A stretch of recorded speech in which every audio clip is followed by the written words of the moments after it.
Let me tell a tale of a world where heroes walk among us, fighting through the darkness left by monsters and by selfish men.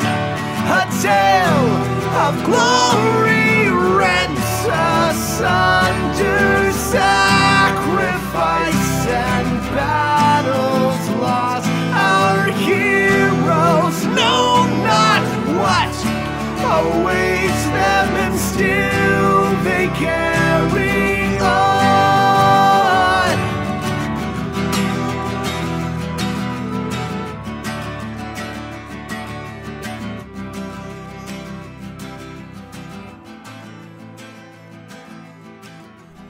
Hello, everybody. Welcome to Ages of Ainor. My name is Pixel, and this is the Siege of Castle Rend, episode 5. We are super excited to be back with everybody today. As always, we're going to be getting into the game here in just a few moments, but before we do, we have our usual housekeeping things. So first things first, folks in chat, please try to remember that when we move on to map screens, what you're seeing in the stream will be the DM view, which means you may see like hidden things that the players don't know about yet. So try not to spoil those things. They'll usually be able to be denoted by the fact that they'll be kind of half transparent and grayed out. So please don't mention any of those things in chat if you see them. That way the players, who some of them will be in chat kind of interacting with you guys as we go along, they won't get spoiled and have to try not to metagame about walking into a room that they happen to know that there's, you know, like a Tarask hiding in or whatever. So yeah, please remember that. Secondly, please remember that D&D is a complex game with a lot of rules. We are also improvising like a story and a narrative together as a group, so we may play fast and loose with the rules sometimes. I may change things in the adventure. I may forget rules. I may get things wrong. I may decide to change stuff on the fly based on what feels like the right thing to do in the moment. There may be times where we're like thinking, oh God, how does that ability work, or yada, yada, yada. If you know how that stuff works right off the top of your head, feel free to put it in chat. But if the moment passes and we make a ruling or figure it out or whatever, and that's incorrect, don't like spam chat being like, no, you did this wrong, go back and fix it. We're not going to do that. That'll break the flow of the game. We'll just try and get it right next time. Never happened before, but nobody lose your minds in chat about anything stupid like that. Thirdly, as always, we want to make sure that we keep our space as open and welcoming a place that we can, to the extent that that's possible on the internet. So we do ask that you keep that internet toxicity to a minimum. We won't be putting up with anyone being like abusive or hateful in chat, whether that's to the viewers, whether that's to players on the stream, regarding things like their character choices, maybe their knowledge of the game or the rules, any identities that they may have, anything like that. Never been a problem here, but we always want to be upfront, so you can't say we didn't warn you if anyone's doing some bullshit in our chat. Just a reminder as well, we do release the show on YouTube after each episode during the following week. So if you miss an episode or have to miss like part of the episode for some reason, don't fret. You can always catch it after the fact. The VOD stays up on Twitch for 2 weeks, and then it goes up on YouTube sometime the weekend after we film it.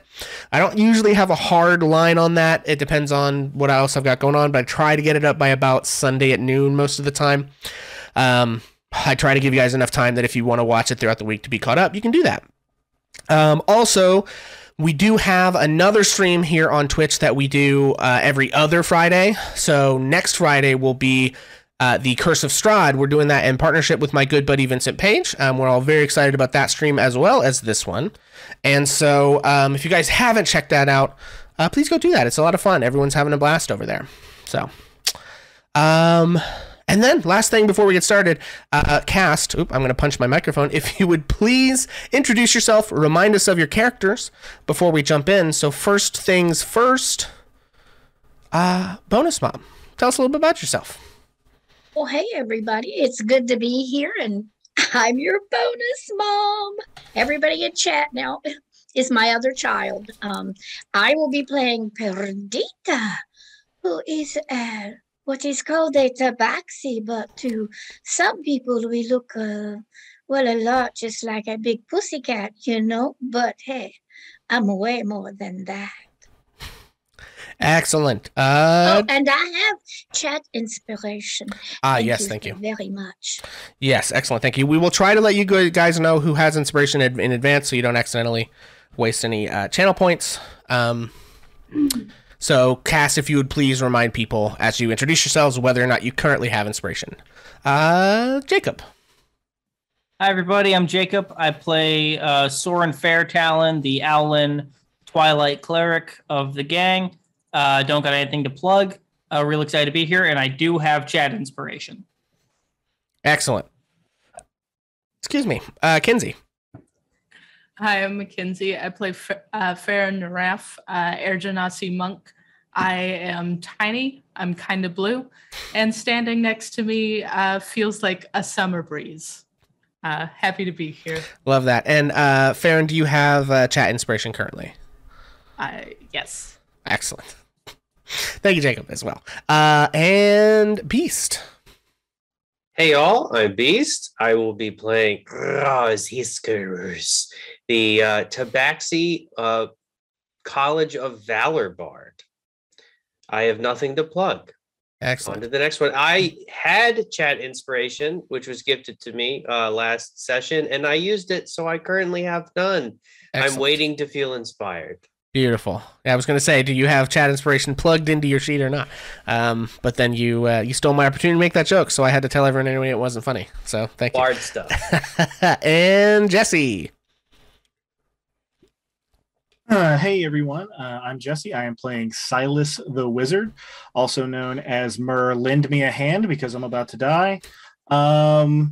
I don't currently have chat inspiration, but I am certainly looking for some. So, but thanks as always for letting me be here. These all sound like those corny dating VHS tapes. I don't have inspiration, but would you be mine? What was that MTV show from like the early 2000s where they were on a bus or whatever? There was like a Rock of Love. No, it was like random people. Really like. And they were all weird horrible pickup lines. Yeah, my name's Darren, and I'm the best. I don't know. It was all good. Anyway, little blast from the past. Yeah, that was it. Because there was like 5 people on the bus, and they'd go through part of it. Yeah. Anyway, it's kind of like that, isn't it? I'm Derek. Well, with that delightful setup, Taylor.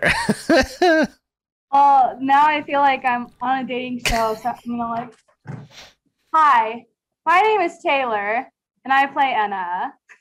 Excellent. And Enna, do you have chat inspiration? I do not. Okay. I'm so sad I don't, but I'm always here to be inspired, and I'll be hanging out in the chat with you guys. So come talk to me. Excellent. Awesome. Well, having introduced ourselves, I forgot myself, didn't I? My name is Pixel. And I am the GM of most of the streams here on Ages of Ainor. You can also find me on Facebook doing streaming at facebook.com/hammerandpixel. That reminds me, real quick, I need to change some Moobot stuff as we get going, don't I? You have chat inspiration. Har. I cannot be inspired. I am illegal to inspire. Unfortunately for me. I guess I just have to buff the monster HP instead. If I want them to live longer. So anyway, yeah, my name is Pixel. You can find me on Facebook, facebook.com/hammerandpixel, or you can find me here DMing this game and also DMing the Curse of Strahd campaign that we run on the other Fridays. Also, you can find our Discord if you enjoy D&D and you would like opportunities to maybe play some more D&D off stream and things like that. We are working on building a Discord here for Ages of Ainor that is focused around kind of building a D&D community. Hopefully getting to the point where we'll have like GMs offering to run games and players who can like sign up, mostly focused on like one shots and things like that. People may splinter off into their own campaigns and that kind of thing. But if you want to know more about that, please come to our Discord and ask us questions, and we would love to answer those questions. That all having been said, and without further ado, let's jump right into it. When last we left our heroes, we began with Silas Blackhand, Bladesong Wizard, standing alone at the edge of the Forest of Rend, just across the river Graves and facing down 7 bloodthirsty orcs, who had stayed behind to protect the retreat of their orcish comrades who were in the process of kidnapping the apprentice hedge wizard Pinna. Silas's friends were on the way. The only question, could they get there in time to save their friend? Our heroes had been beaten down earlier that day by Sir Peloton, the Star Knight, and had yet to fully recover when the orcs had attacked the village. Silas managed to evade their early attacks before beginning to get surrounded and coming under heavy fire. Farron and Enna were the first on the scene. However, shortly after arriving, Farron, who was weak from the previous combat, having been hurt by a number of cones of cold from Sir Peloton, and Silas were both knocked unconscious by the ferocious orcs. Perdita threw herself over Farron to protect them and shouted at the orcs in Orcish, to which one surprisingly replied, "She bids you come find us at the castle." And then the orcs, having secured their retreat, followed their kin into the darkness of the forest. Silas and Farron were roused to consciousness by their companions, and the heroes investigated the edge of the forest around the battlefield. They found Pinna's arcane focus trampled into the mud on the bank of the river, as well as the body of one of Gravesfir's guards, Lenore. Soren and Raz carried Lenore's body to the Church of St. Gaed the Confessor, while I believe it was Enna went to investigate the rubble of Pinna's house, and Silas, Farron, and Perdita made their way back to the Reluctant Pig. Enna found a few potions in the rubble of Pinna's burned-down house, and Soren, after she helped them put out the house, I should add, and Soren and Raz had a short conversation about the enumeration of the few lives of mortals, before meeting Father Belderone at the church and beginning the process of putting Lenore to rest. Enna caught up with Soren and Raz at the church to inform them of what she had found, and revealed that she was able to speak with the dead and could communicate with Lenore about what had happened to try to glean information about the attack. Father Belderone reluctantly agreed to this, and Enna performed the ritual required to speak with the dead. She found out that Lenore had been killed after hearing the orcs crossing the river and going to investigate, not knowing that she was stumbling upon a war party. She found out that Lenore was not involved in what had happened to Pinna, nor was she even aware that it had happened. She then asked Lenore what unfinished business they could take care of for her, which Lenore replied they let Osler Ham, the local stable hand, know of her affection for him. She also asked what was Lenore's greatest joy in life, and Lenore said she always loved how beautiful the trees were across the river in the fall as the season changed, where she could see them from her post at the bridge on the ford of the River Graves guarding her home. And then she asked how she wished to be remembered when they put her to rest, to which Lenore responded, "This body's not a temple, it's a prison. Dispose of it as you will." The party resumed their rest in the Reluctant Pig, and in the morning discovered that the town was already gathered in the Church of St. Gaed the Confessor, discussing what was to be done about the attack. Farmer Carrick was goading and browbeating the townsfolk and the other members of the council into supporting a militia attempt to go into the woods and take the ruins of Castle Rend back from the orcs and rescue Pinna. However, it was obvious to the party that the ill-equipped and undertrained militia of the town would be slaughtered by the ferocious orcs that they had fought the night before. After an impassioned speech by both Raz and Perdita, the town voted to allow our heroes to attempt to reach the castle and deal with the orcs and hopefully rescue their beloved hedge wizard. And that's where we left off, folks. I think we kind of fade back in on that scene right after the votes in the Church of St. Gaed. The members of the town are sort of slowly trickling their way out of the church. The members of the town militia seem visibly relieved at not being sent to their likely inevitable deaths. The other members of the town council seem extremely glad for the offer of the hero's help, and Farmer Carrick is fuming as he and his wife leave the church, but even he can't gainsay the fair vote of the townsfolk. So, as you all begin to collect yourselves and party, I'm going to move you back onto the map just for RP purposes, but I don't think we really need to see the map on stream or anything. So as you guys are sort of beginning to collect yourselves, Father Belderone approaches. Oh, sorry, I missed that because I didn't have chat up. Bonus Mom Silas, Bonus Mom is granting Silas inspiration from chat. So yeah, Father Belderone comes up to Raz and says, well, that was some speech you gave there, friend. It was not a speech. I simply spoke the truth. And I made you all listen together so that you could not hide it from yourselves. I'm something of an orator myself, and that is definitionally, friend, what a speech is. I'm not sure that you. Maybe you're not from around these parts, but I that's am what not I meant. from around these parts. Right, fair enough. Well, my apologies. Well, it's and he looks at the rest of you and says, "It's mighty kind of y'all to offer to go after Pinna." It is not kindness that drives us into the woods. It is duty.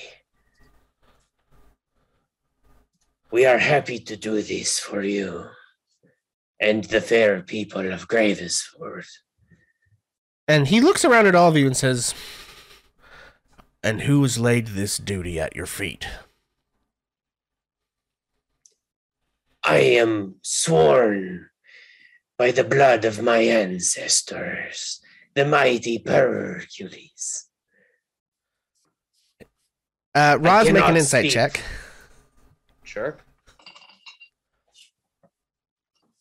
I guess I should do that on roll 20, not with my physical dice. Sorry. Yes, sorry.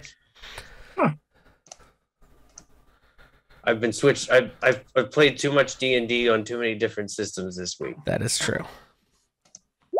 Wow, that's no 12. such thing as With a 12, you maybe think he doesn't really understand what you mean by that.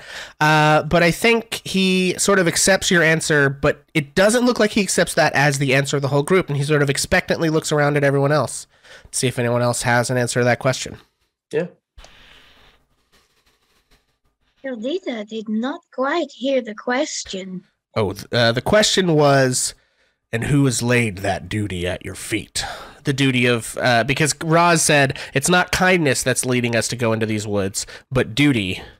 And several of you seem to nod, and so he seems to be curious as to the source of said duty. We have a duty to our fellow sentient folk. We have a duty to help one another. It is the duty that all of us share. And to be honest, spitting in the eye of that piece of shit Rose Knight sounds pretty fun. And I was going to step forward and she's going to say, not only have they taken your sweet Pinna, who has done nothing to have caused this, but has slain a guard of yours, and it is our duty to save Pinna and for Lorraine. And so he's nodding along as you all say these things.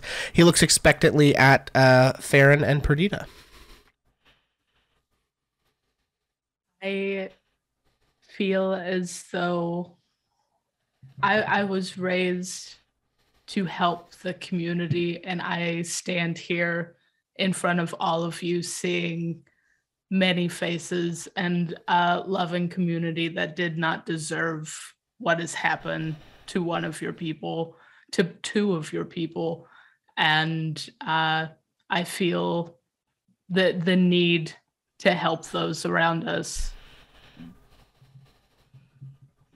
Well, these times they are very troubled, and I was at one point in Bedegar, and well, when those bad things happened,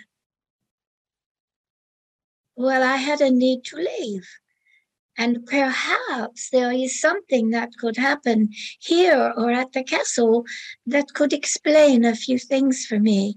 It is not so much duty as it is solving a mystery. I see. Well, he looks at Enna and says, he looks at all of you and says, I see that some of you have not so much this duty has been laid at your feet, but that you've picked it up onto your own shoulders. He looks at Anna and says, is it kindness or duty to save a friend? And he looks at Soren and Farron and says, is it kindness or duty to serve the needs of a community at the risk of your own life? These questions aren't easy. But nevertheless, whatever your motivations, I thank you. And Roz, he says to you, your speech was instrumental, I think, in setting up the appropriate mood in the room and attitude of the council to bring this to pass. I would like to offer you a blessing, if you will accept. I accept all blessings bestowed in friendship. Excellent. And so Father Belderone sort of closes his eyes and holds his hands close together for a moment and whispers a soft word sort of under his breath. And you see the air in between his hands kind of begin to glow. And then he sort of presses it outward towards Roz.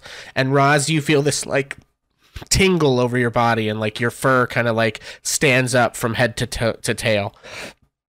And he has cast Death Ward on you, Roz. And that Death Ward will persist without duration until it is necessary for it to be used. So the duration of the spell is 8 hours, but because of the blessing of his saint, his will actually last until you use it, basically. So I guess you can add one more to Roz's pool of lives. Such a gift to give when you have so few of yourselves. He says, well, ain't too risky staying here, burying the dead and minding this church. Risky being frisky. Do what? What was that? I said it's risky being frisky. He gives a chuckle and says, I regret I'm not able to offer that blessing to all of you, but I'm sure you have things you need to prepare. I won't take up any more of your time. May Gaed watch over all of you. Well, thank you so very much, Blessed Father. But we need to know as much about Castle Rend and how to get there. Are you the appropriate person to ask about it, or someone else in this village? Oh, no, I'm a simple country priest. I don't really know all that much about it, and the castle ain't been occupied, really, in, some 50 years or more. Well, before my time. Hunters who may know the forest? Oh, yeah, there's one round here. Tea Leaf, I think, is her name. You might, if none of you are all terribly inclined woods folk, she's the only one of us that ever really goes in there hunting. Most of us stick on this side of the river and stick to farming. And where might we find this tea leaf? Oh, she's probably in the room here somewhere, milling about. She's a halfling, so she's real small. But look for the purple hair. Thank you so very much. And he nods, and then he sort of turns and begins to like speak to other folk in the village. Clearly, he's kind of moving on from the conversation.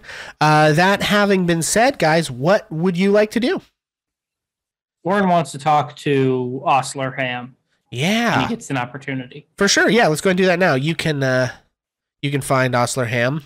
He's sort of milling about in the church. He hasn't quite left yet. Yeah, I think Soren walks up and is, Osler, I must speak to you.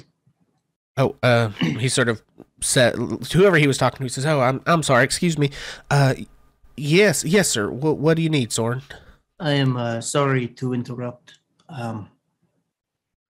If you would come with me. And I think Soren takes him to maybe like a more secluded corner where maybe like there won't be as many people who can see him. Sure. So I think maybe in the corner of the room there's like this little fountain that kind of sits in the wall, some like wash basin ceremonial thing, and it doesn't seem like there's a lot of people over there.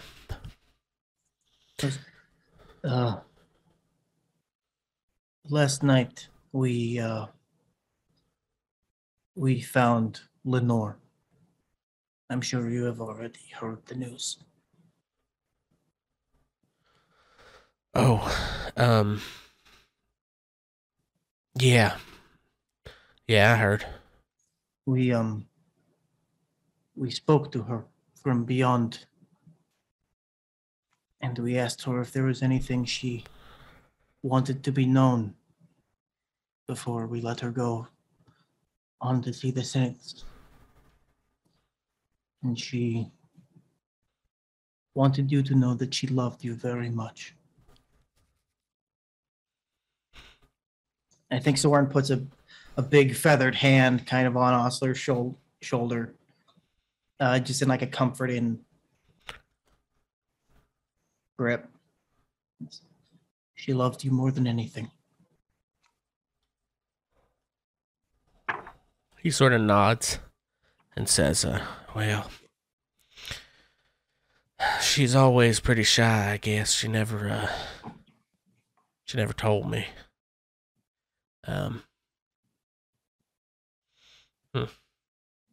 And he just sort of seems like he's lost in thought.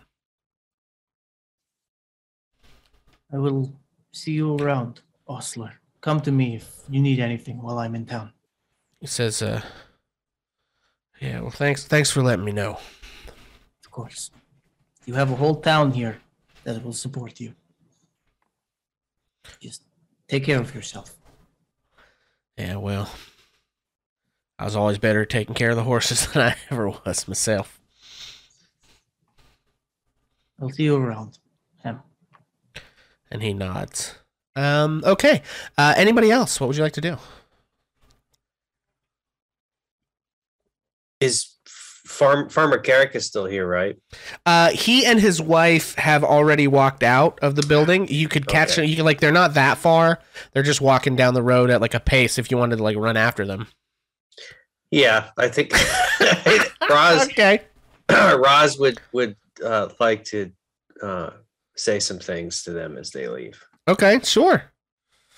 Yeah, so they are kind of, milling their way down the road. Farmer Carrick lives in one of the outlying farms. And you approach. What do you do?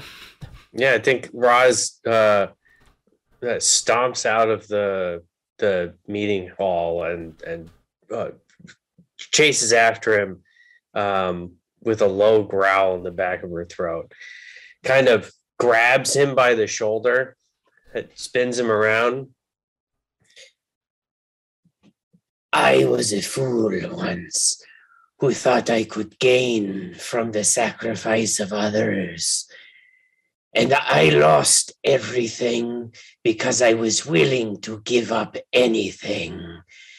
If you ever do this, let it be known every day will be a day you endure endless suffering and pointless guilt.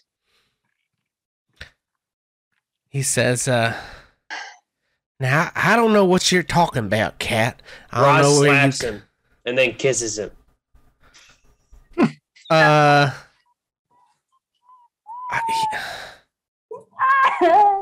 go. He Do says, not make this mistake again. He says, now you listen here. You ever pull something like that again, I will tell the guards. I don't know how they act wherever you're from, but that's not how we do things here in Gravesford. I laid one of your guards to rest. Do not push me, you smooth-headed fool. You have made yourself an enemy here today, cat. You are not the first, and you will not be the last that I outlive. I suppose we'll see about that.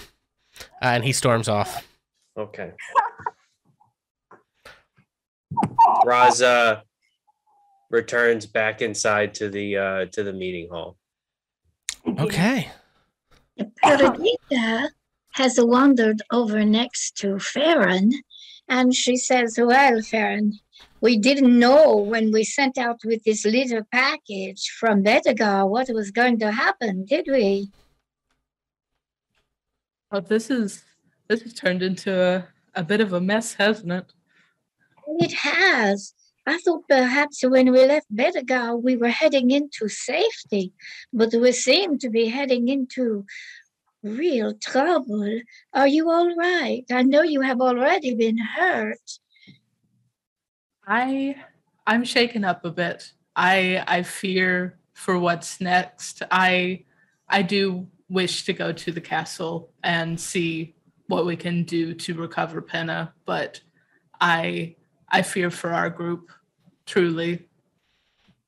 Well, I do too, and I think we should try to prepare ourselves. We should certainly get plenty of food because there isn't going to be any out there. So perhaps we should get together and make a plan and get some supplies. What do you think? I feel like that's a wonderful idea. We could definitely pack a bag and make sure that we're fully ready to venture out into those woods. Well, let's try to get our little crew that all of us are, after what has happened, we are somehow alive. And so we must make a way to move forward. I will gather the others if you will help. Absolutely. Can I shuffle over to Tea Leaf? Yes. Okay. I'm just going to kind of politely just kind of get her attention by touching her on the shoulder. Yeah, okay. You see Tea Leaf talking to an older farmer woman. I am going to show everybody. We've popped over to the map for a second so I can show everybody Alyssa Tea Leaf's handout. Yeah. Bloop. Bloop. Bloop. So Alyssa is a young, very sort of tanned halfling. She's a little bit older than Pinna. You would think she's probably in her early 20s. She has purple hair, brown eyes. She's wearing sort of like a green, top and these sort of peasant pants. But she does have a long bow and a short sword that she has sort of on her person. You approach her and sort of tap her on the shoulder. Yeah, and I just say, sorry to bother you. Are you Tea Leaf? Oh, yes, that's me. Can I ask you a couple questions just about how well did you know Pinna? Or do you know Pinna?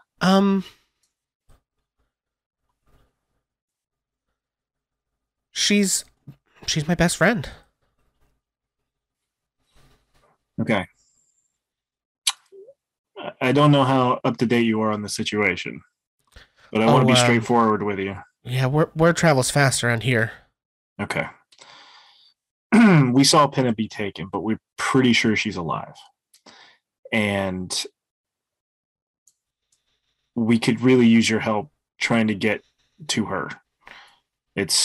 We think she's at the castle Bedegar, but we have no idea how to get there. And not only would there be some, vengeance against the people who tried to take her, but we could even pay you for your trouble. Yeah, I just got into town this morning with a shipment for the reluctant pig. My family's one of their suppliers, and I went to Pinna's house early this morning, and it was gone. I actually was probably going to try to come find you and see if there was any way I could help. Well, we greatly appreciate it. Do you know how far it is? A couple days? Stand by. I have to look up the answer to that question. Because Alyssa certainly knows the answer, but Pixel doesn't. Stand by. Boo doo doo doo boo doo doo. Oh, it's actually just a couple of hours into the forest, really. Oh, wow. That was much better than I thought. Well, I don't want to kid you about the circumstances.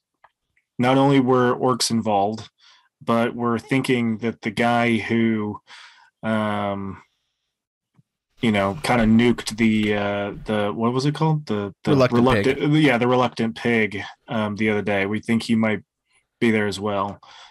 Probably not adversarially, but he seems like a big dick, and I don't know how dangerous it'll be.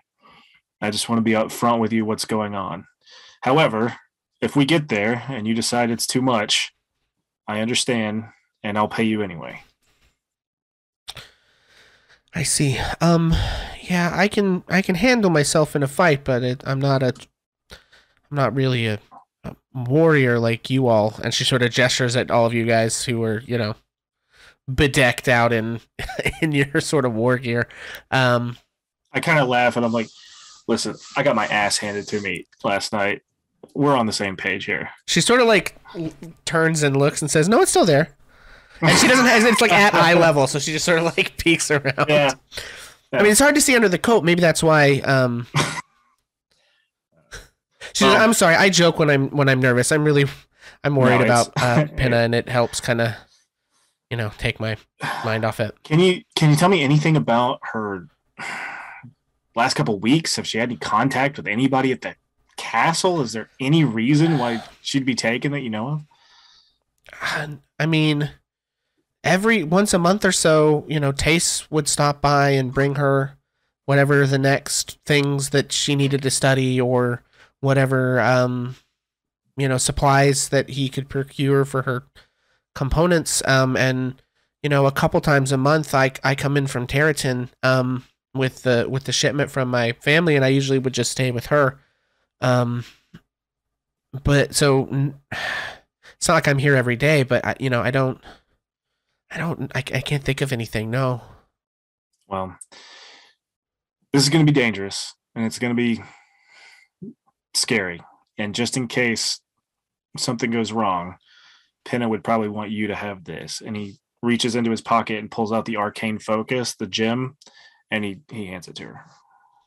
You see her breath catch a little bit when she sees it, and she takes it in her hand and kind of stares at it for a moment, I think. And Silas kind of tries to get down closer to eye level, so like a whole lot of people, around him can't hear. And he goes, "But we're gonna kick their fucking ass." You see, she's sort of like taken aback for a minute, and she kind of like quickly wipes a tear away, and then looks back up at you, and you can just see this like kind of fierce halfling determination in such a creature that's so small in such a big world. But she's just sort of looks at you with this kind of indomitable look and nods. Silas reaches out a hand. He goes, "We have a deal?" She spits in her hand and slaps your hand. Beastmaster. Yeah, exactly. Well, then and I'll she lead says, her. "Go ahead." Oh, sorry. Go ahead. No, you go ahead.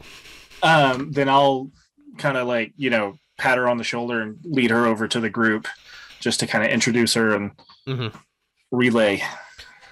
Yeah, so during that conversation, what was everybody else up to? Or do you guys just kind of want to hand wave and come back in when Silas is introducing Alyssa?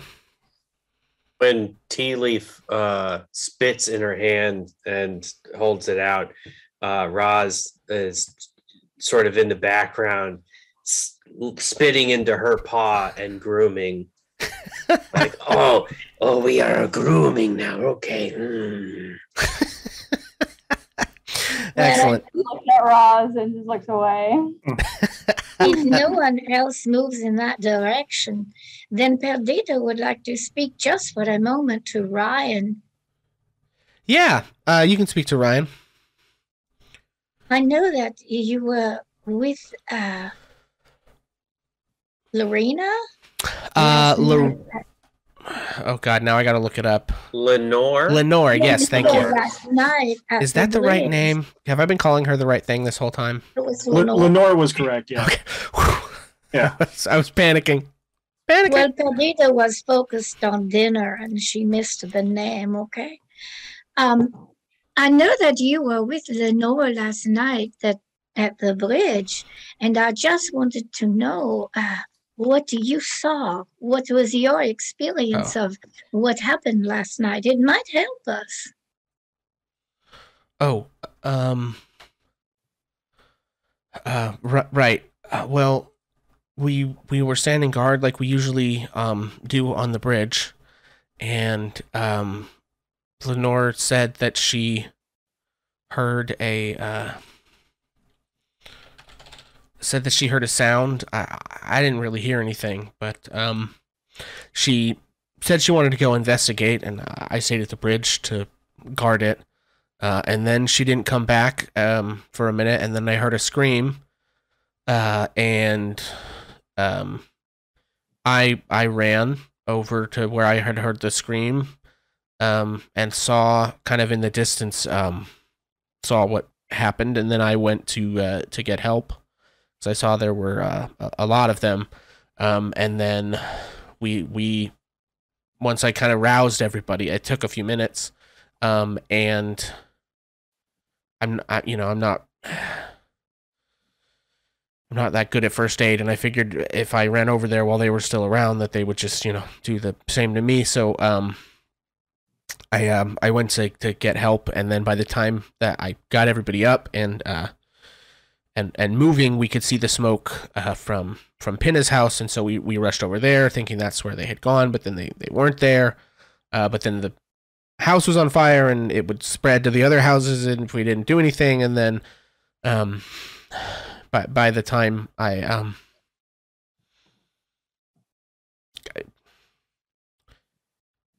couldn't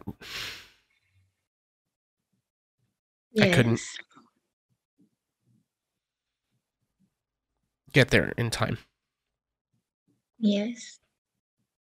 Well, I'm sure that you did all that you could, and it is a very brave job that you have to guard the bridge. So thank you. I'm sorry to ask, but I just wanted to know if you saw them as they came, and it sounds as though they got to Pinna's without you having any idea. I mean, they crossed the river, and that's where... Well, they crossed the river shortly after they attacked Lenore, and then I went back to the bridge and back across to go get some of the others to help. And then I don't know, by the time we got everyone up and moving, the Pinna's was on fire, and then we went to investigate, and they weren't there anymore, but we had to put out the fire. Yes. I thank you so much for telling me and actually telling me twice, and I will not bother you anymore. I know it is a very difficult time, so you take care.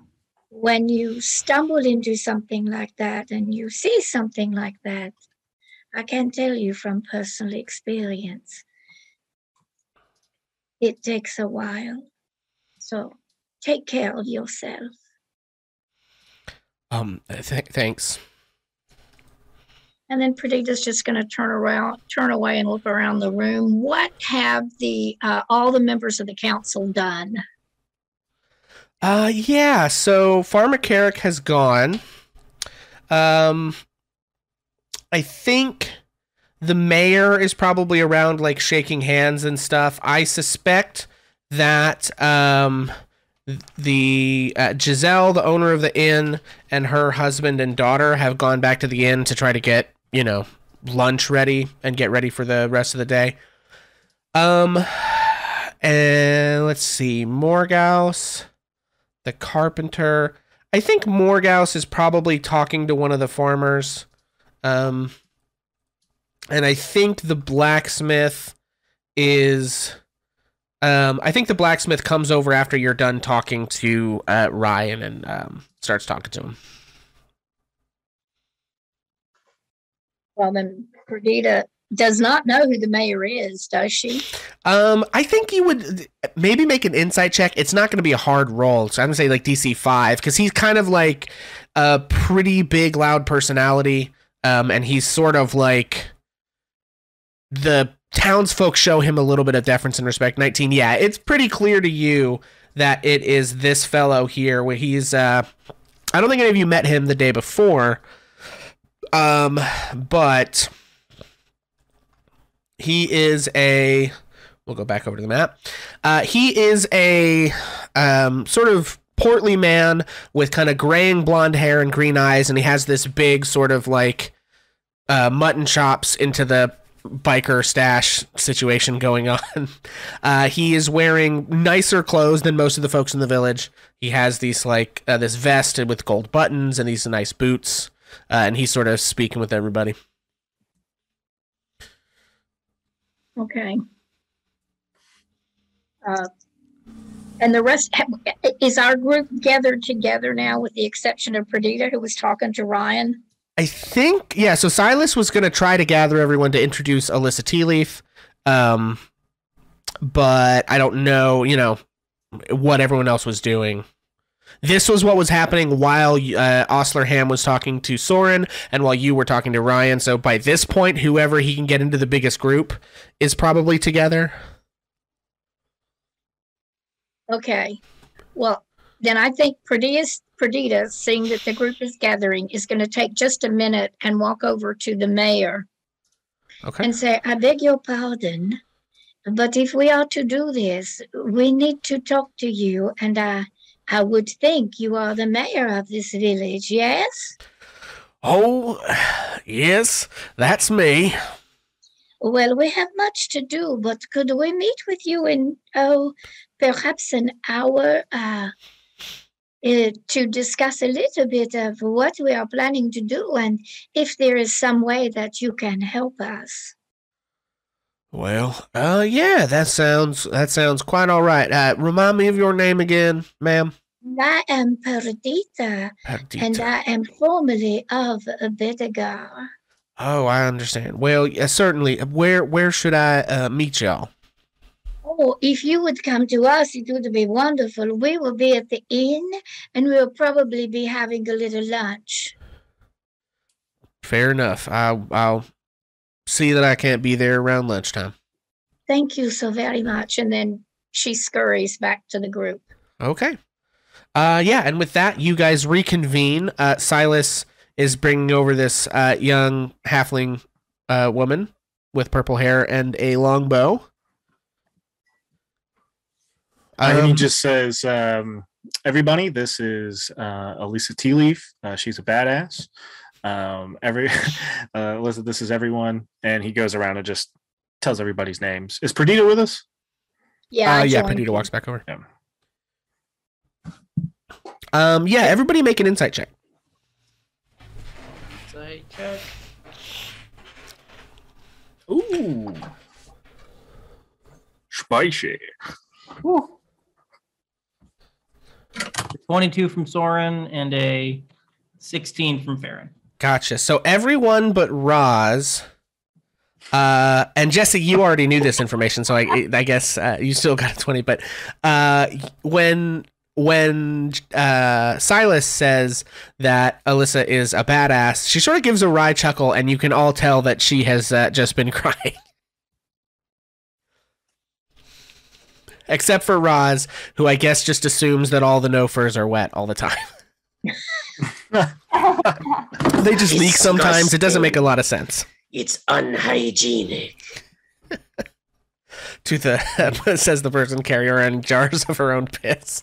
It's nice to meet you. And I think Soren does a full crouch down to get as close to eye level as he can, and kind of reaches out a big feathery paw to kind of shake hands.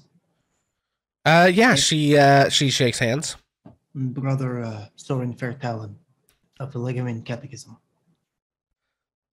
Oh, I don't know what that is, but nice to meet you. Nice to meet you. I think Soren stands up and goes back to what he was doing, which is he's rooting through his bag and pulling out little bits of copper wire from his spell component pouch. It's like, I have a plan for later. Okay. And he hands her a piece of copper, or? No, this is just him going like making sure he has all his stuff for himself. I was like, wait, what is happening? Okay, cool. Yeah, and so Silas has introduced her. What else? And you said you tell them everything, so we don't have to recap all that if you guys don't want to RP through it. That she is going to help lead you all through the woods, that she can handle herself a little bit in a fight, but that she is certainly not the level of combatant that you guys are. Is there anything else that you guys wish to say or attempt to learn about Alyssa before we talk about any like provisions that you're trying to get for this little journey? Roz asks Tea Leaf how many lives she has. I mean, I've never killed a person. I've killed like animals and stuff.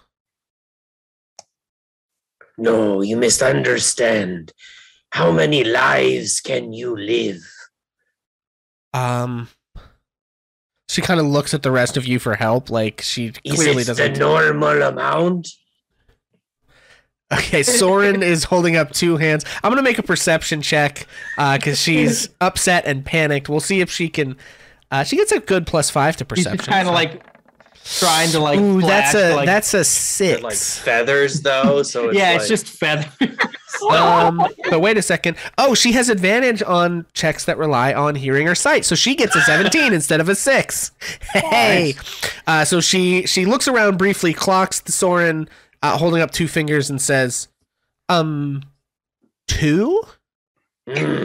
Okay then. It's okay. If you die, Anna will speak to you. Okay, well, Silas just kind of like he goes, she's complicated. Let's just ignore her for a while, and you'll get used to it. I'm not from around here. Now, Mr. Understood. Tea Leaf. Sorry, was someone else going to jump in there a second ago, or? Oh, sorry. So we know that she was best friends with Pinna. Yes, I believe. Well, it's on side. Silas, you relayed that information. Unless somebody wants to, role play something out. But yeah. No, I don't feel like that's necessary. Okay. I just wanted to make sure. So yes, you do know that she is Pinna's.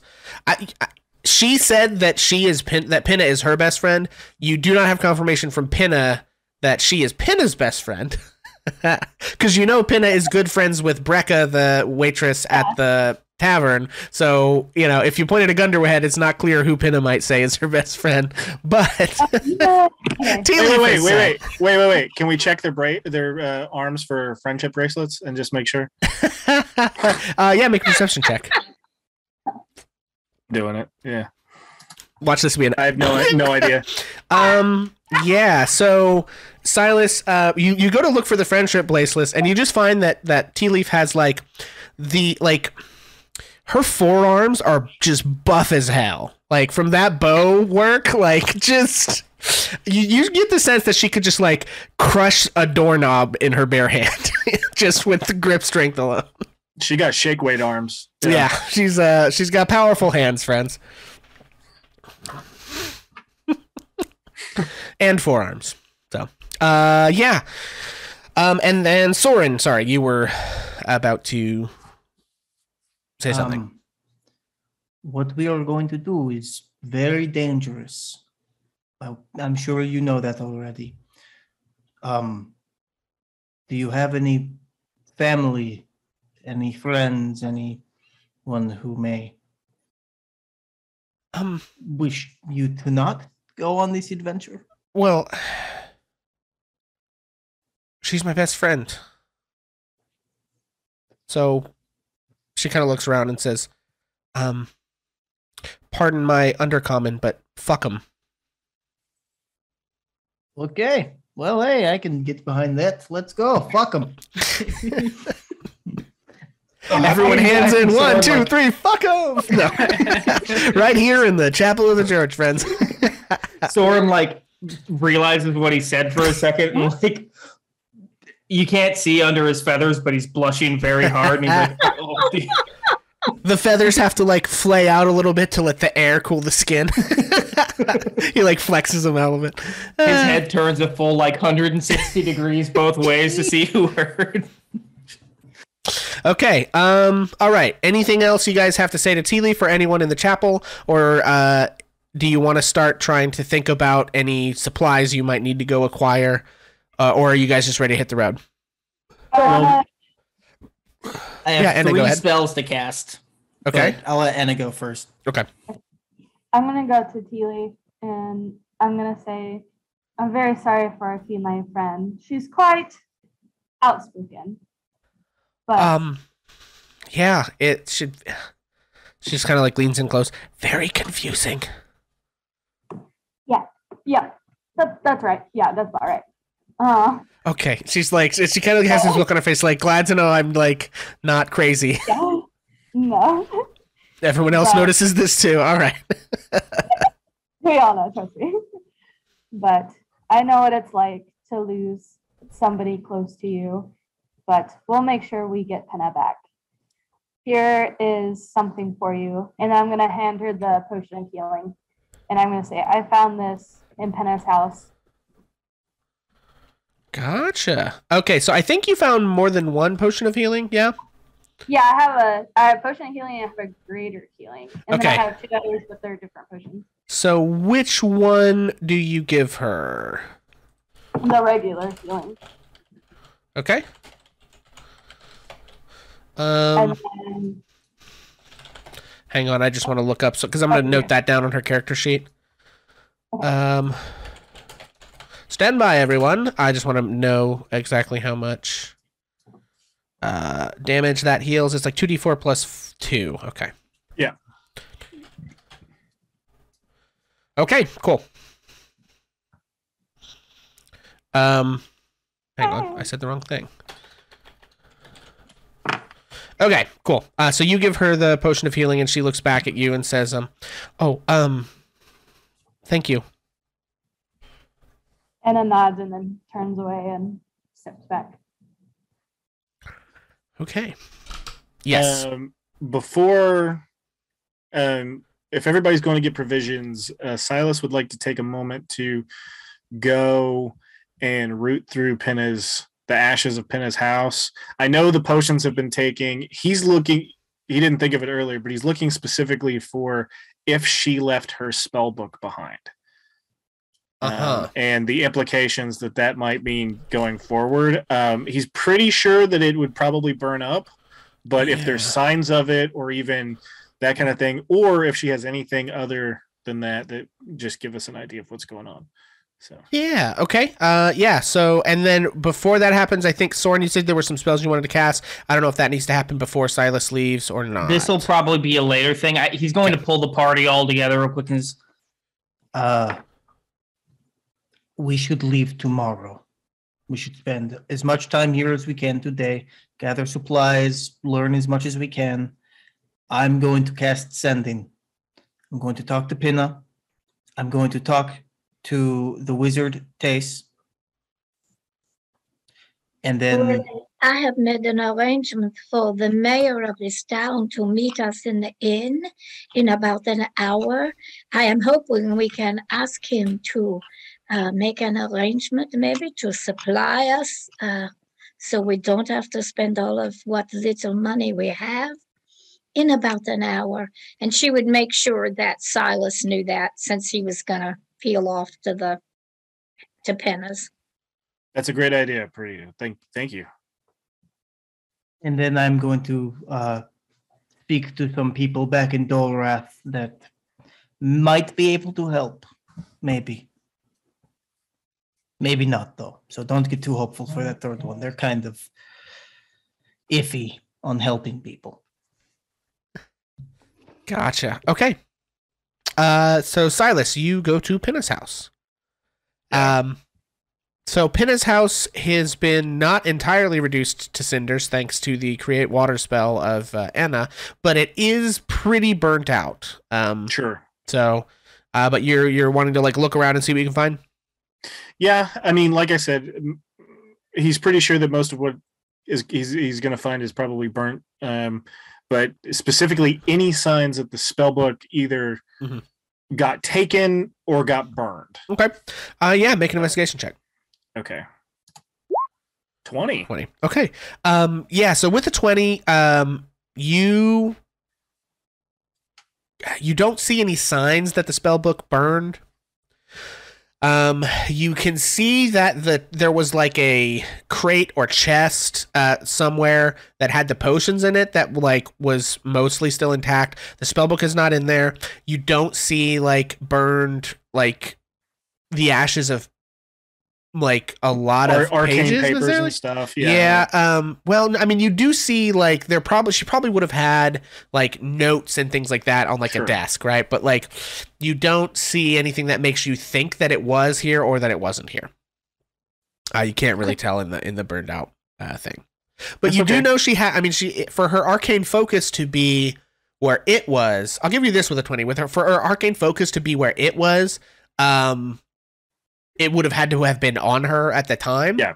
Right. And so you being a wizard would know like probably was nearby. So she may have it with her and the orcs may have it now, or, you know, they may not understand the importance of it. It's not totally clear. Yeah. So he's trying to gather an understanding of like, okay, if they got her and they were smart enough to grab the book, what is their overall goal? That's kind of what is going through his mind. So he's just kind of, so he's just rooting through. If there's anything else he finds, that's fine. But if not, he'll meet up with the group. Excellent. Okay. So I think we can probably jump ahead to the tavern and the mayor. Yes? Any objections? Going once, going twice? Can I suggest we take a quick 5-minute break before we get? Sure. Yeah, we can do that. So it is 7:42. Let's say at 7:50 we will pop back in to just take a quick bio break, etc. So we will see you guys in just a few minutes. Okay, welcome back, everybody. Sorry about the wait there, friends, but we are back and ready to go. So where we had left off. Bonus mom inspiration for Anna. Also, chat inspiration to all of you. Not chat, regular DM inspiration to all of you fine folks if you don't already have it. For the excellent role playing during the whole church bit. So yeah, you guys are looking at. So we're gonna kind of move back in, sort of cut scenes to you all are at the tavern, the Reluctant Pig, having lunch, which costs, I don't know, 2 silver pieces probably. Something How like many? that. 2 silver pieces probably. Unless Perdita eats like 2 lunches, in which case it's 4 silver pieces. I think it's pretty for sure that she does. We're gonna spend all the silver pieces she has. She's stocking up for the journey, and she would try very hard to speak briefly with Jesse before the mayor gets there. Okay. And she would just say to him, Monsieur Silas, you are the most human one of us. It might be good if you would consider speaking to the mayor to find out what he might give us or aid us, maybe food for the road, supplies, whatever, and any information that he can tell us about what this castle might look like, so, we could be prepared. Would that be all right with you? Well, I don't mind trying. I don't know how persuasive I could be, but I'll give it a shot.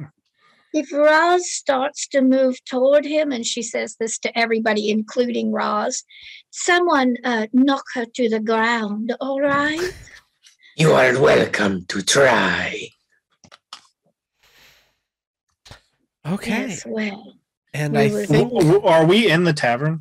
yes, you guys, and I think you're probably occupying the repaired round table in the corner. I guess I can move you guys back over there so you guys can see, although it's not really. Silas turns to Roz. He goes, Roz, I did hear somebody walking through your room a couple minutes ago, like just insulting Percules. And I don't know. Unconscionable. Unforgivable.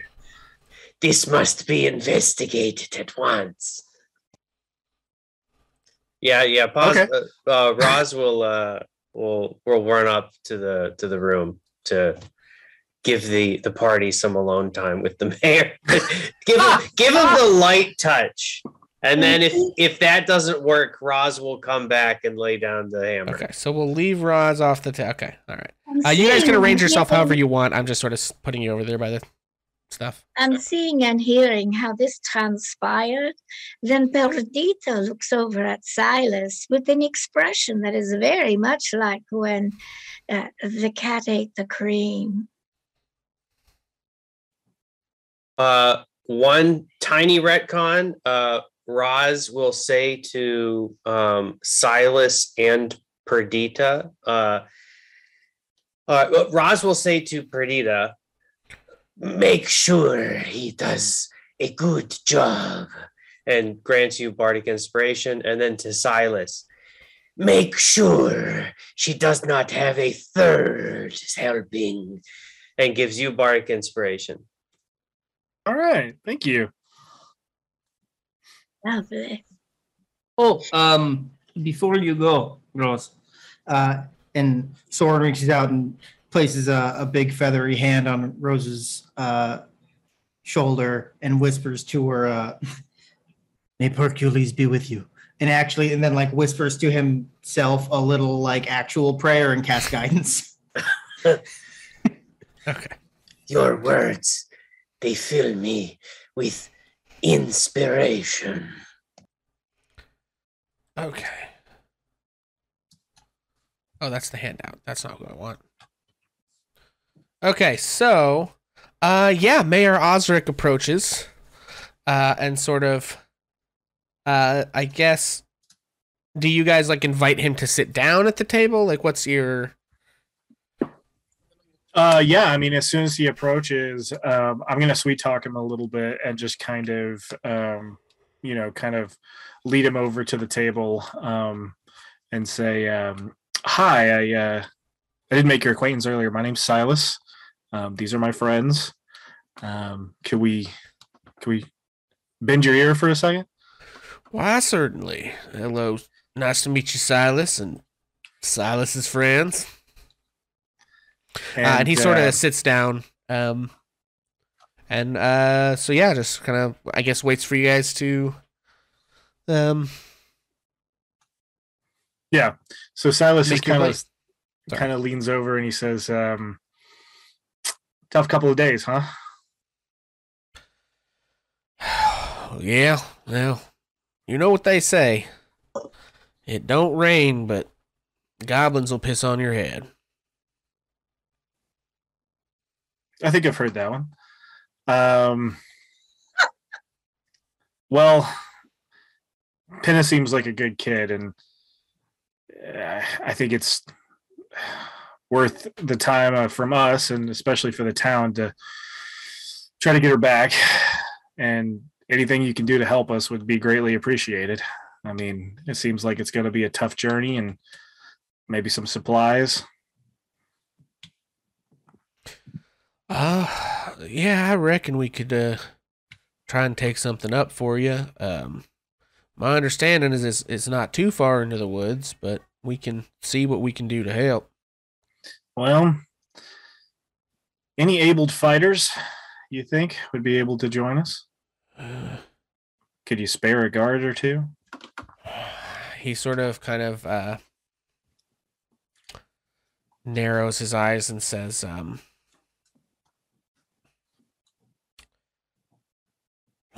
well, I mean, to be honest, I can ask if we have any volunteers, but I'm I'm not going to order anybody to do that. Hey, I understand. But I did hear Lenore had admired someone, and if they have any will, we'd keep them along. The main point is this is going to be a challenge, not only from the orcs that I have been taking over Bedegar, but it seems like we're in the race against a rather unfortunately positioned knight. Is there any information that you know about him that might help us out?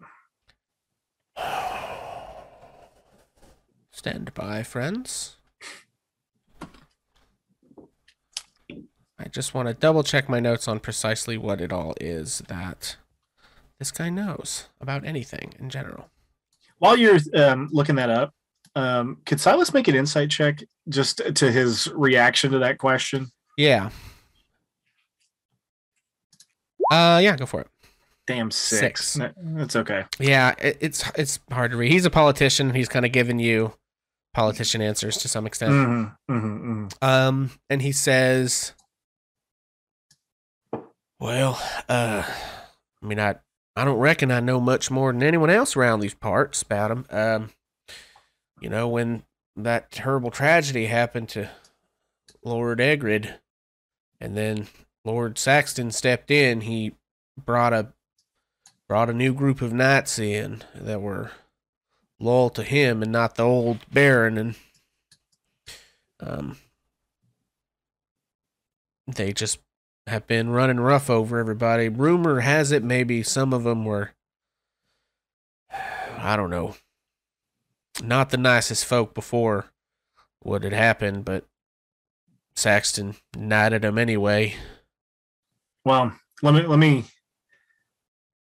lay down our plan and our understanding.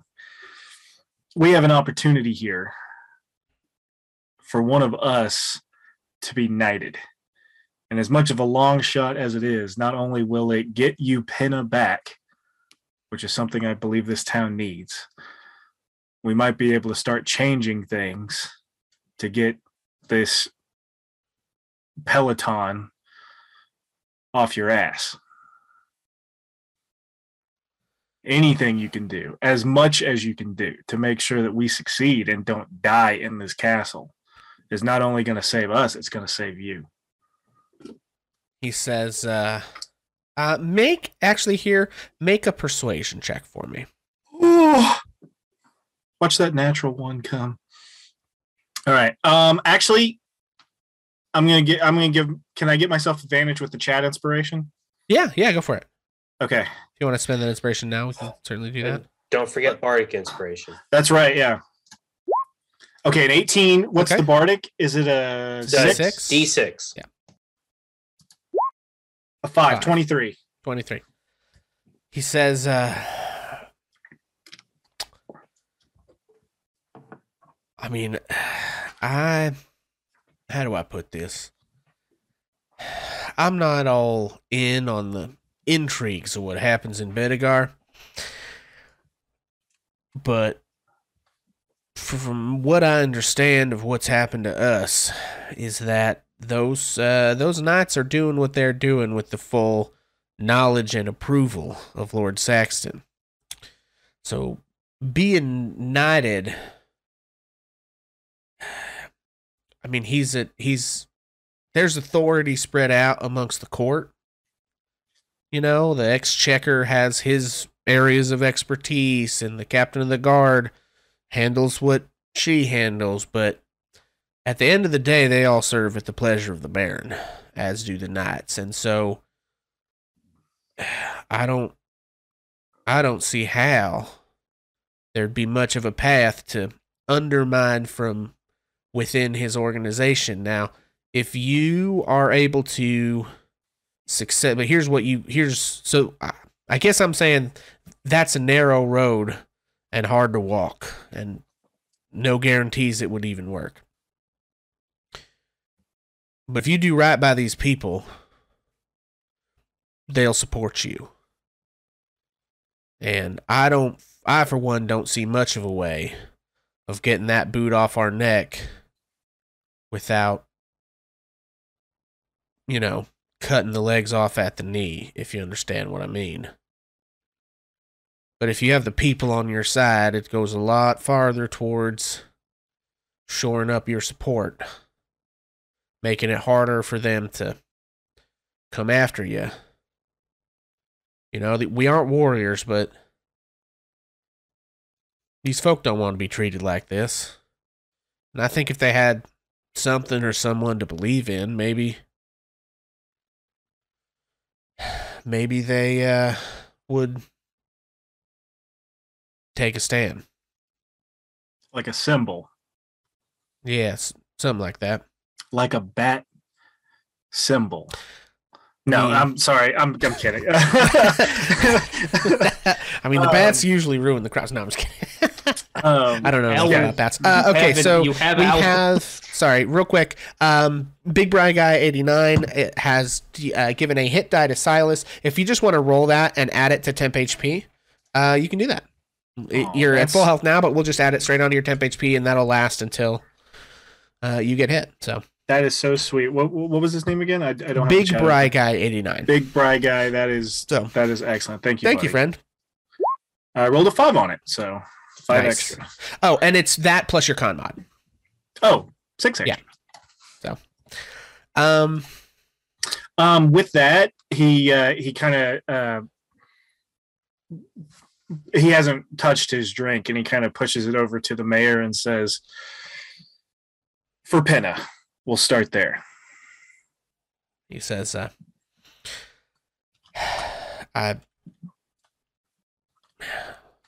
we don't want orcs on our doorstep, and we want Pinna back, and we don't want a boot on our necks, but, we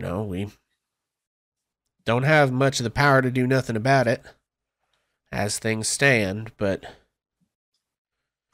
mean, if y'all can help us with any of those problems, I imagine that the people will stand behind you, but you also probably should know that if the people start standing behind you, that Saxton will take that as you standing against him. So if that's the route you want to go, I'm sure the folk here would support it if you're able to deliver. But, the writing's on the castle wall, as it were, as to what he's likely to do in that scenario.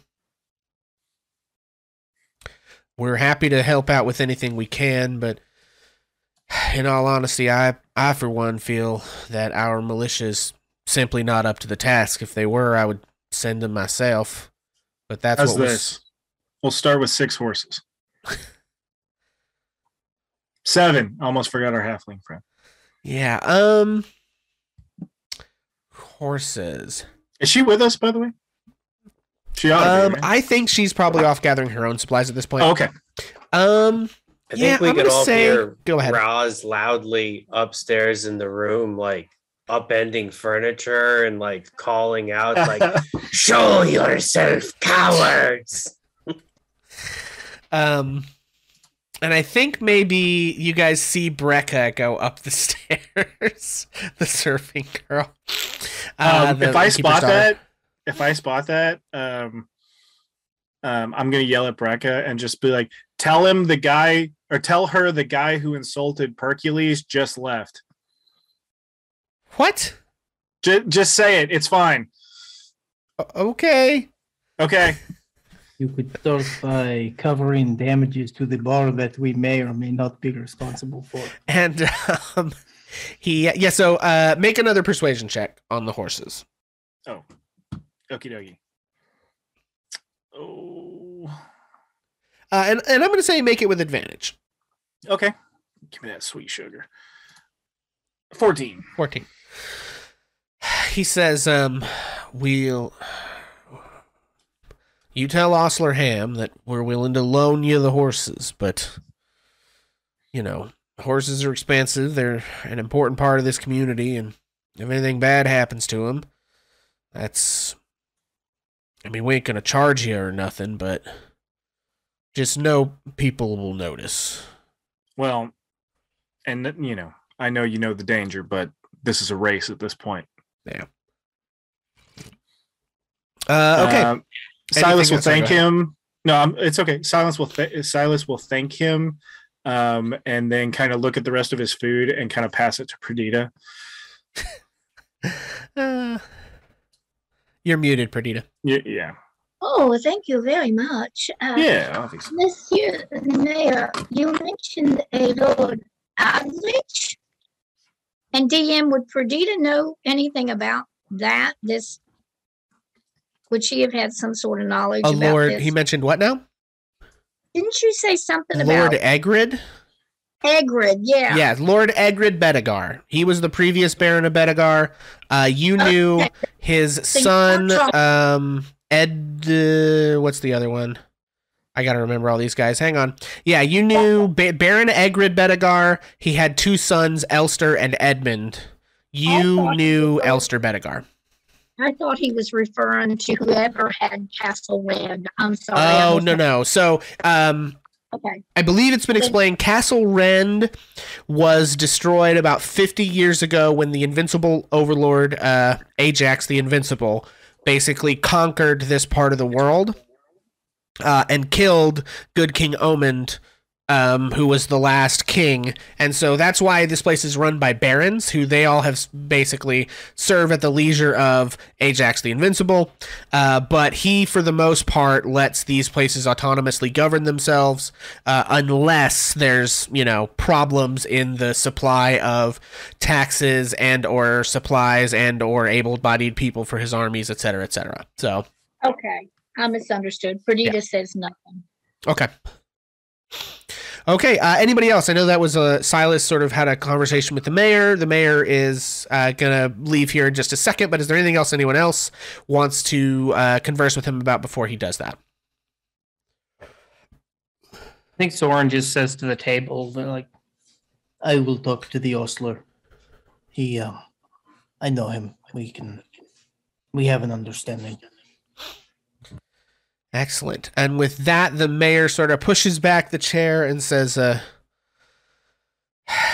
wish you the best. We'll do everything we can to help. Let the ostler know what I said. He'll set you right with the horses. And, if there's anything else incidentals that you need, we will be happy to help with that. Well, food comes to mind. A couple of days worth of food would be very much appreciated. He nods and says, I'll speak with Giselle and we'll see what we can put together for you. And he goes over to the bar to begin to talk to Giselle. Meanwhile, upstairs, Roz is purportedly, from the sounds of it, Roz is doing stuff in this room. So I think we go from that. We see the party at the table, and the camera pans and follows Mayor Osric over to the bar, and then I think it just goes up through the floor, and we see the cut side of the cutaway side of the inn with the wall that we can see into Roz and Perdita's room. And Roz, what do we see when we do that? Roz is just hacking away at the walls and things with her scimitar, looking for some kind of hidden panel or something. You can see that whatever tapestries and things were lovingly hung up in this room to make it nice and cozy have claw marks raked into them. Oh my God. The couch is flipped end over end. The dresser is open and all of the clothes are just strewn about. It's absolute mayhem. Okay. So, oh my God. Roz, you hear, first of all, make an investigation check. Okay. 10. Okay. You have guidance. Bewildering. Oh, I do have Roll 12. 12. Okay, with a 12, there's nowhere else they could be hiding in here. So you have truly looked everywhere in this room.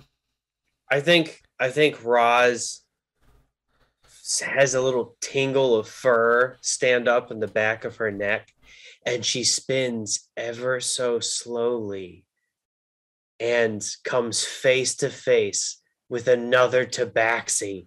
And she lashes out and strikes it and ends up breaking the mirror. I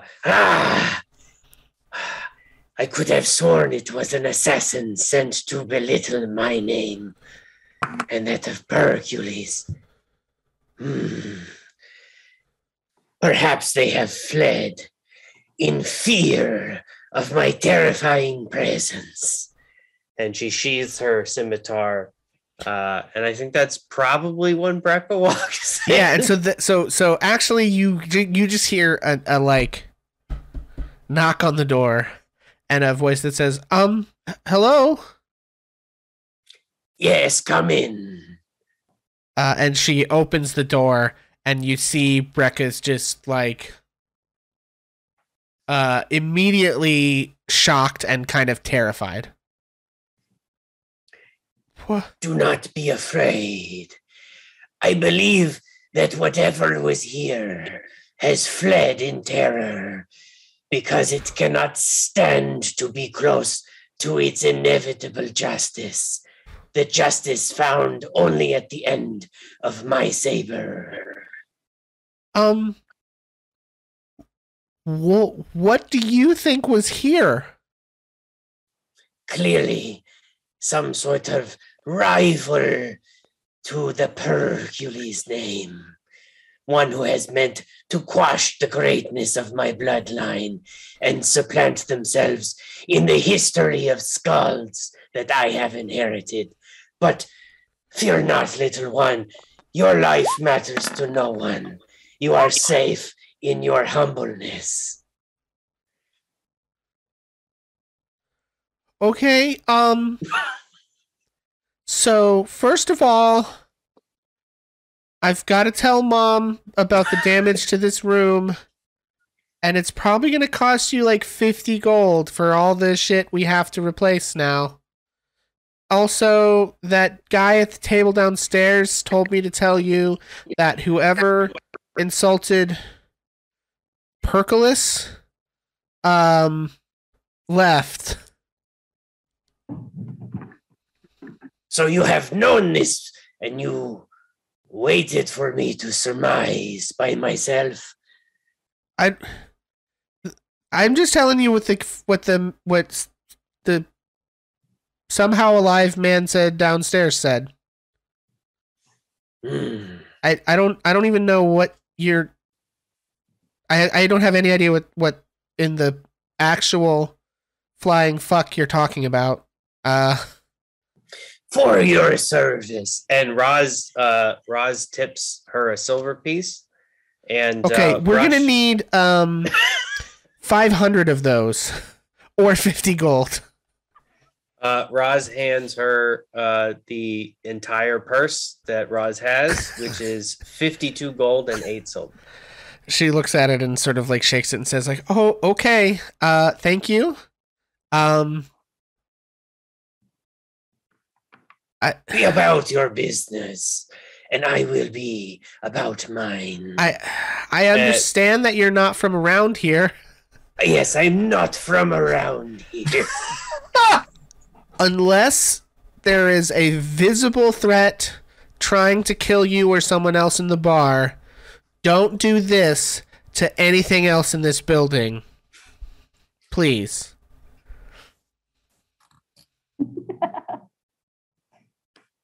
I am not from around here. Oh my Okay. God. Oh, God. Before I'm comfortable letting you stay here another night, and I'm sure my mom will back me up on this, I need verbal confirmation from you that you will not do this again unless there is a real and present, tangible, visible, physical threat to the safety of yourself, your companions, or the patrons of this establishment. I only have one question. Uh-huh.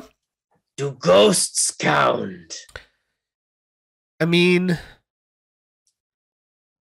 in your case, someone else has to see the ghost. My roommate Perdita will do this.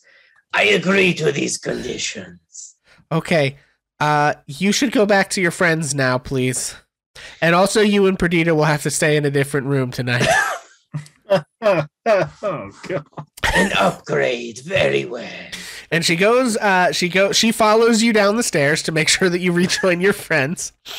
And I rejoins said, in the court of law, ghosts are intangible and cannot be cited as evidence in any kind of like vandalism case.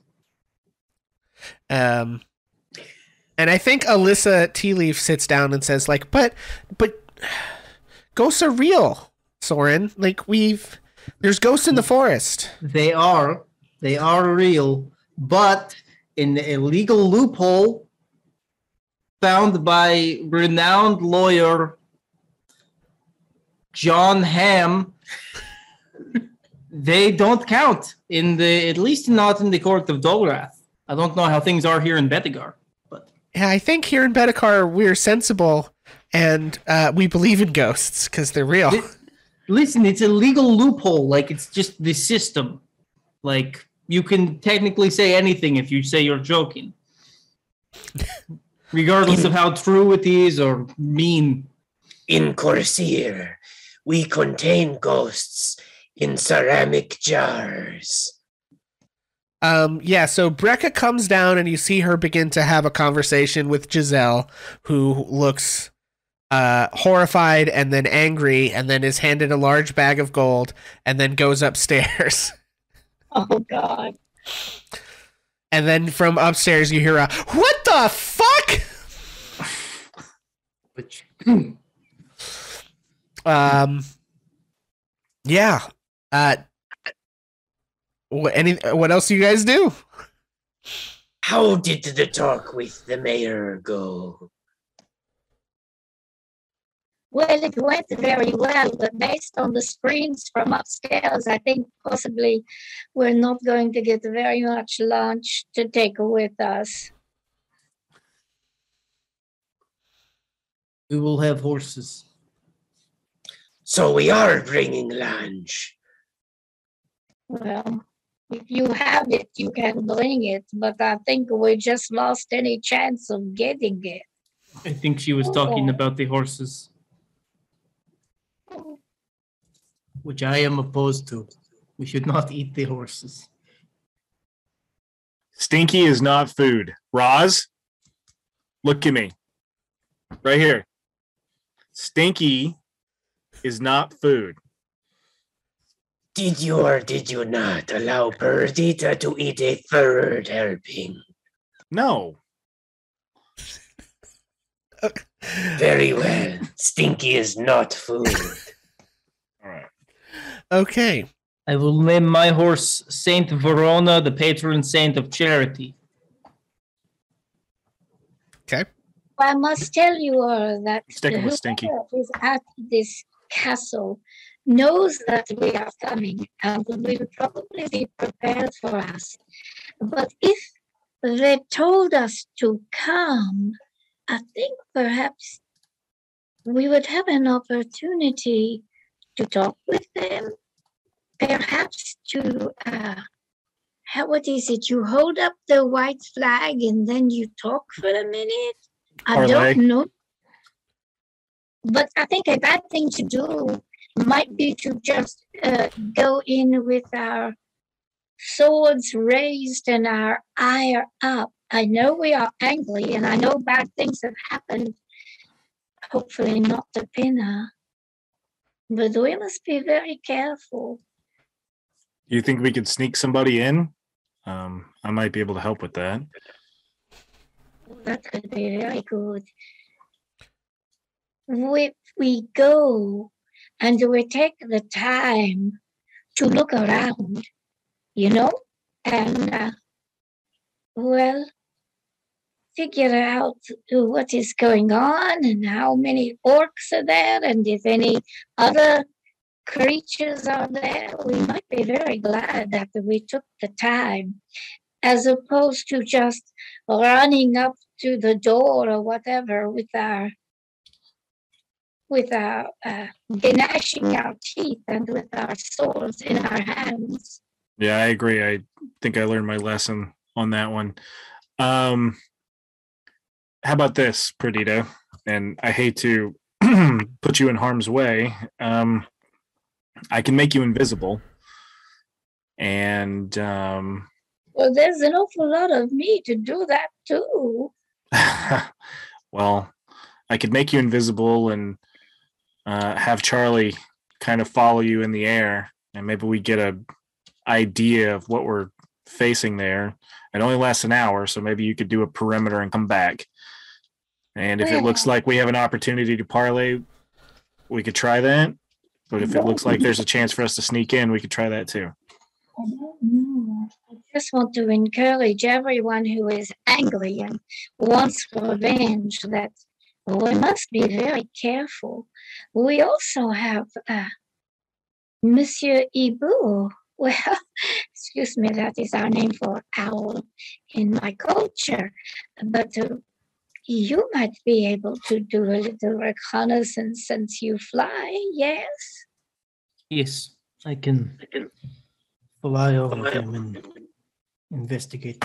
Also, like I said in the chapel, I will speak to Pinna and to the wizard Tess. See if I can That is find wonderful. assistance. Still have much to do today. You were going to talk about the horses also? Yes, I will be busy. Okay, real quick, I'm getting some more of that audio interference, whatever's going on from Trisha's mic. I think that happened last week on the other stream. Well, We're gonna take what a. it is. Okay. I know what it is, and I don't know how to do anything. I don't think we can. The power strip was turned off that my computer was plugged into, and the computer almost died. And so now it's telling me that I have very poor service. I'm up to like 22%. So it's not the headphones because they don't even work. I think it's because my battery is almost dead. Oh, okay. All But right. you know Well, then I what? guess we'll just have to live with it. If you all can play through without me, Perdita, after having her lunch, is going to take a nap, Okay. and I'll go try to get on Charlie's computer. Okay? I can't. If you turn that computer off, all of our overlays will be immediately fucked. So if we can take a break while you go do that, but we can't really play through. But I'm fine if you want to take a break. I hate to do it again, but just to get that squared away because it is. Yeah, we can. Rough. I mean, I'm fine if we want to take a technical break. Yeah, whatever you want to do. Okay. Hey everyone, we're taking a quick technical break. That way, because when the audio goes up and people watch this later, I want to not have all the in there. So, hate to do it twice in the same stream, but we will be back here in just a minute. Technical difficulties, guys. I'm doing my best. And for the first time since the last time, we are back, baby. So we just ended up. Roz came back downstairs. Giselle was informed of the chaos that had occurred.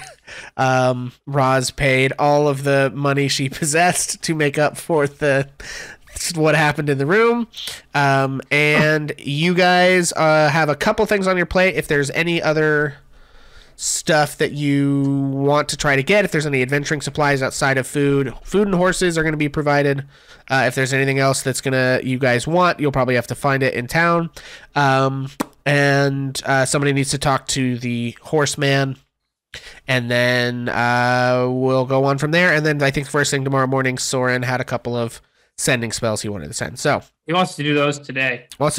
Beautiful. Yeah, because he needs the spell slots. Gotcha. Okay. So all of that having been said, what do you guys? What's the plan here? You want to do shopping or talk to the ostler first? I find myself light of pocket. No shopping for me. What do you mean? What happened? My pursuit led to, let us say, a conversion of my room into a scratching box. You did what? Did you piss in the room? Yes, but it was into a jar. I was running low. Oh, Roz. like you're so high and mighty. Well, you said some dreadful things to me yesterday about how I was not very much a part of the history of Hercules or the whatever. I don't know. You were rambling like some kind of a fool. But anyway, I think you're not so fancy either, okay? So I'm going to give you 10 gold and you hold on to it and don't you lose it. Very well. Consider this an investment.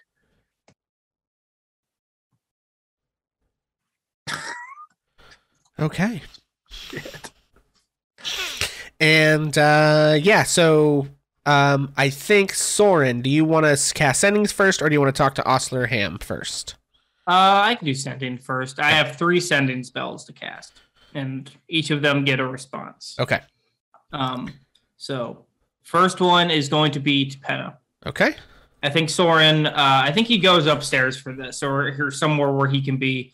If not, like, I don't think he wants to be completely alone. I think he's going to invite the other party members to like come with him while he does this. Okay. If they're interested, but he doesn't want to be in he doesn't want to do this in the bar. Yeah. So either out in like the field or just up in the rooms. And first he reaches out to Pinna. He pulls out this copper wire, and I think like a ray of moonlight kind of shines down and refracts light off of it into the distance towards where Pinna is. And the question, it gets 25 words. So first is, We are coming to get you. Are you at the castle? How many are there? Are you hurt? And are there others with you? Okay, so is that how That's many words is 25 that? words. 25 words. Okay. You hear a voice say, okay, walk me through those questions one at a time. first, we are coming to get you.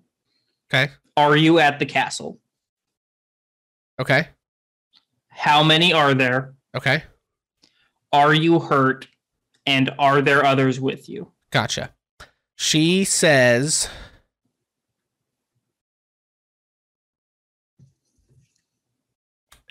yes, I'm at the castle.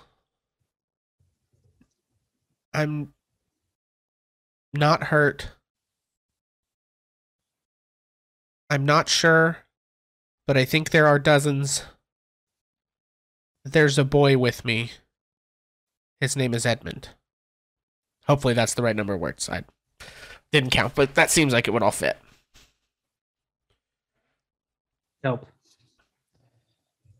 All right.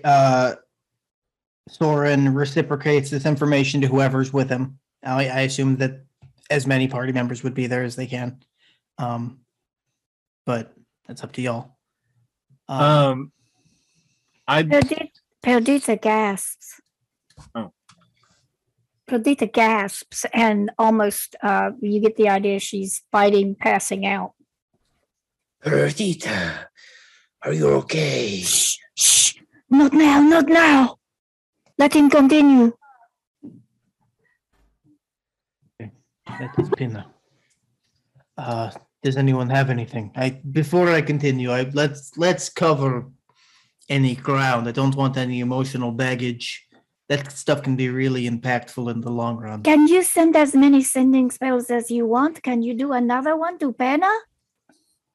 I am on a very tight budget here for sending spells. All right, it's all right. Never mind. It's all right. It's okay. Okay. Oh my God. Which one?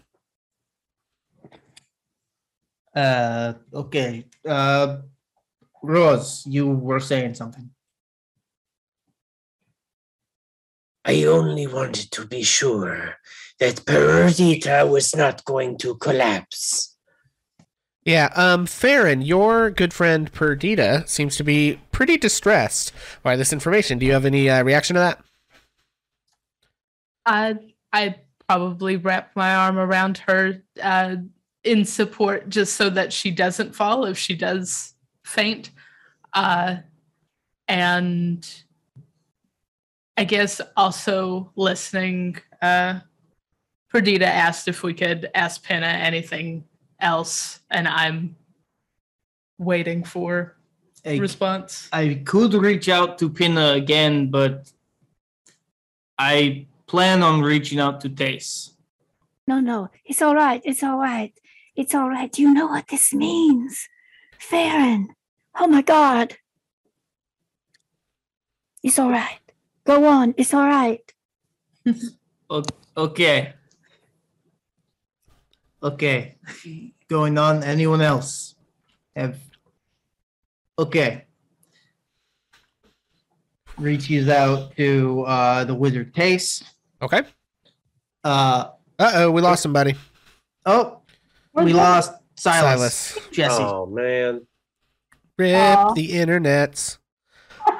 Well, all our faces are in the wrong spot for a minute. You guys are going to get tired of hearing this song, but we're going to have to pop off for a second. I'm so sorry. We will be back as soon as Jesse is able to return. One moment, folks. Hey, tech issues shorter than last time. Welcome back, everybody. I'm gonna have to do a lot of editing on this episode.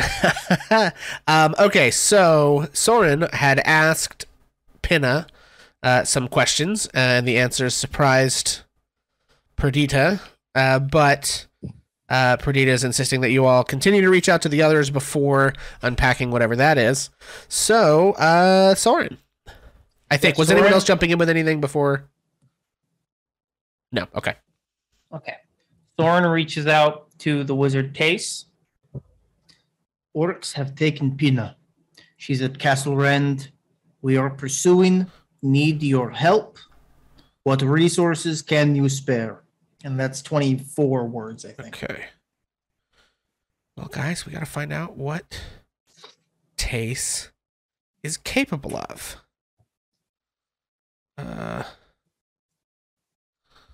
Where? It'd be nice to have another wizard. Look for me on the light of the third dawn. Ah, there's Tace. Okay, let's look at Tace. What can Tace do? Shadowfax. Coming to help. Oof. Okay. Oh, wow.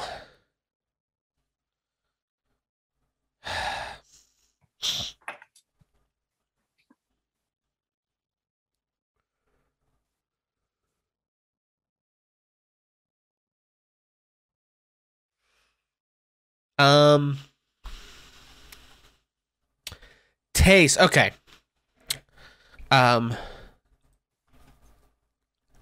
Tace says, "Fuck. Damn it. I have received terrible news about He's wasting a lot of words. something going on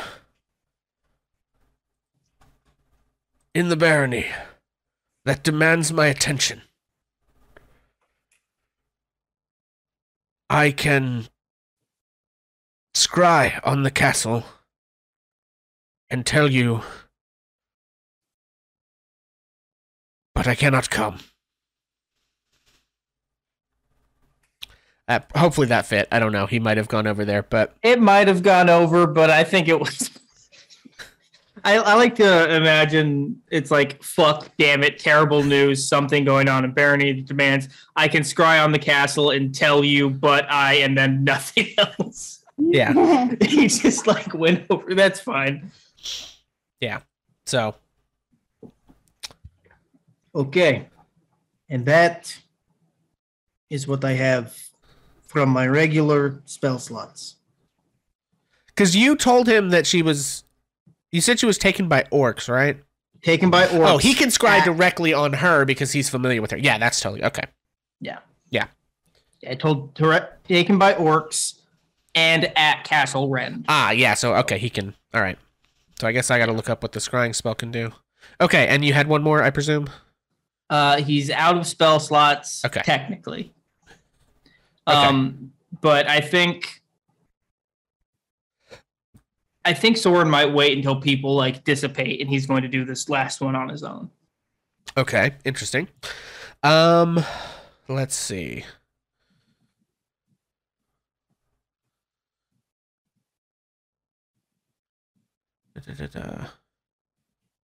Like, okay, that is all I can cast. So I have Insight check. Okay. Oh God, Thorin is not good at deception. No, I'm playing. Rip. It's fine. Oh damn! Ooh, Soren. Thorin's a mischievous little owl, man. Fuck! Oh, brutal. Yikes. Rip. Silas doesn't say anything though. Silas He is just like, kinda looks I at know how Soren spell like- slots work, but I'm Yeah. not going to say shit. I read about sending. Okay. So, well, there's a last spell that Soren wants to cast, but it sounds like maybe there's a conversation that needs to happen regarding parts of the information you all received. Well,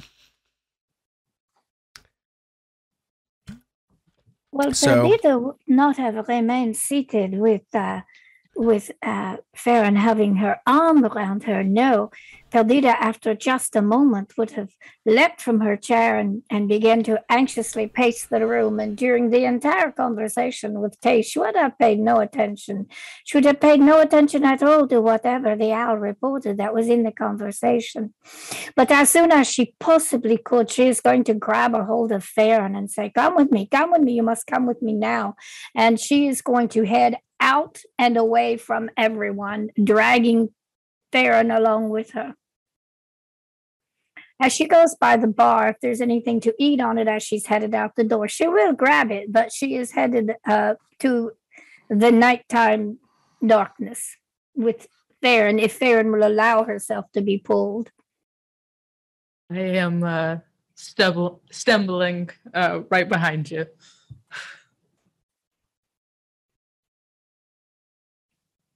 Do we make it to a secret place? I think maybe Sorry, I go go to. ahead. I think maybe I go to what is left of Pinna's house. Oh, okay. Yeah, I can't imagine that there would be a lot of people hanging out there. Farron, do you know what this means? Did you hear what he said? He said, I cannot believe it. I cannot believe it. But he said there is a child there, a young boy, a boy named Edmund. Do you think it can be? Is it possible? It will be the dream of a lifetime, and I'm afraid to even say it out loud because it might be that if the others knew, it would change everything. But it might be. Edmund Bedegar! Edmund, Elsa's little brother. He is, I don't know, he is somewhere between 12 and 14. They were all supposed to have been murdered. Could it be? I truly don't know. I would hope. I hope that there are survivors, but Perdita, you cannot let yourself get so riled. We need to focus on Pinna, and if Edmund is there, you can question But as much as you would like. If we have Edmund, we have a way back. We have something against Lord Saxon, maybe. It could be the beginning. It could be what I have dreamed of since I saw all those horrible, horrible destruction and the bodies and the blood. I cannot sleep at night when I think about it. But if we have a member of the Bedegar family who is still alive, as important as Pinna is and each and every one, that is of importance to the entire barony. I must think, Farron, should I say it? Or should I wait until we get there and get the proof of my own eyes? That is why I brought you out here. I am too upset. Tell me what to do, Farron. I trust you completely. Let us sit on it for a moment. I feel we have many things to discuss and gather before we set out on this journey, but let's be hopeful. Let's I hope that there is a survivor I hope that he is there and it truly is the Edmund that we wish to be. It will be my fervent prayer. Now I hardly even want to wait the rest of the night. I want to go now, but I will be patient. I believe you are telling me wise things, and I will trust you. Thank you, Farron. You are truly the friend of my heart, and I thank you. I will calm down, and we will go back. And then maybe we'll see if they have a little something to snack on for, late at night, you think? All right. I believe we can absolutely scrounge up something for you for maybe a midnight snack. You do need your rest, though. We have a long day ahead. You're right. You're always so wise. All right. And Perdita calms down. Takes her tail in one hand and kind of rubs it, because that's what she does when she's nervous, and she allows Farron to lead her back to the inn.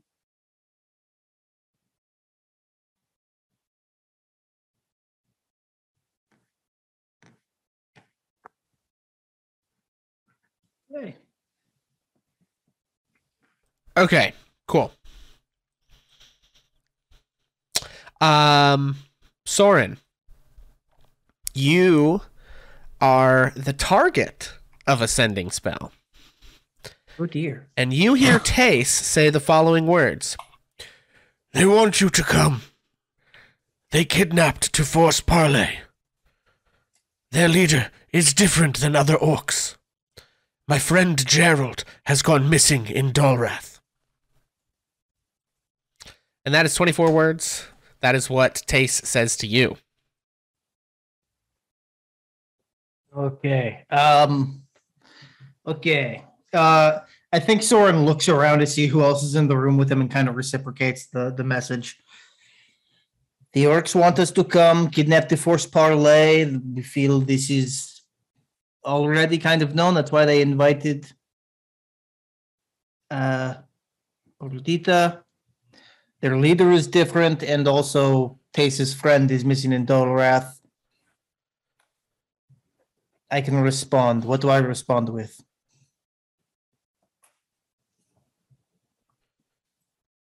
We say we will engage in parley. I think that's a good idea. Yes.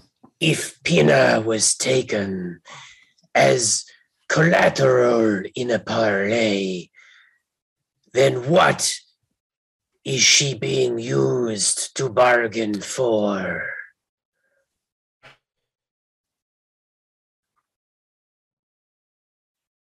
Yeah. He probably wouldn't be able to. I don't know if Tace would know. Yeah, he might not know. I mean, you know that he has as many second levels. Sending is second level, right? Or is it third? Sending is third level. He has more third level spell slots than you do. Okay. So he might be able to respond. But there's no guarantee he would know that information. Special about Pinna. I'm typing out a question to make sure that we're in the. That's all right. Anything about Pinna? If there's more pertinent information that we think he would give us a better, more detailed answer on, then obviously. Okay. Soren responds, we will engage in parley, find what they need to speak for. Is there anything special about Pinna? Thoughts and prayers for Gerald. Okay. Good Lord. Okay, so you're saying you're going to engage in parley and find what they... I didn't understand the find what they need to speak for? Like, why do they need to parlay? Okay. And you said, is something special about Pinna, and then thoughts and prayers. Yes. Okay. Was there any other part of that, or was that all of it? That was all of it. That's all. Okay. He says, I didn't hear that about their intentions. As I don't think she's special, but I don't know. There's another part I'm supposed to respond to, right? The thoughts and prayers for Gerald. Yeah. I think that's all he says. That he basically imparts, as far as he knows, but he can't be sure. It didn't seem like there was a particular reason that they chose Pinna that he could intuit, given what he knows about Pinna. So. Okay. Yeah, I think Soren responds to that last one with just like a flat K. Just like he doesn't have anything else to add. Okay. Or just we will find her. Okay. And then a thumbs up emoji. I mean, it's not a text message. Anyway. It says that it's like a thought, so he can portray the thought. He'll just say thumbs up. It's like the support note. We will find her. Thumbs up. Love Soren. Like very like old person on like Facebook comment section. Hey, of, like, be careful. Be careful. Oh, sorry. Hope your kids are doing good. Love ya. Soren. Love Aunt Becky. All right, guys. Focusing in. So Soren, you have gotten that information related to the party. You have learned that they took Pinna specifically for the purpose of forcing some kind of parlay. You have learned that, as far as you can tell, she was not chosen based on anything about her, but you can't be sure because Tace didn't. He got 10. Basically, you know how scrying works. I think some of you do. Probably Jesse does. It's 10 minutes that he gets to view what happens within the radius of wherever Pinna is, right? And so he got snippets of stuff and was able to relay that. You maybe know that there is a captive with Pinna by the name of Edmund. I don't recall. I guess it wasn't fully decided. Perdita, do you discuss that with the rest of the party or no? No. Okay. Okay. And then anything else? I have an answer if they ask me what I got so excited about. Okay. No. Yeah, so does anyone ask Perdita what she's so excited about? Is there any RP that you guys want to do between each other? Anything else anyone else wants to do? Or one last possible sending spell from Soren? What are we doing? Soren's gonna wait until he at least thinks that he's alone. Right. So I guess what I'm asking is there anything that's going to prevent that from being right now?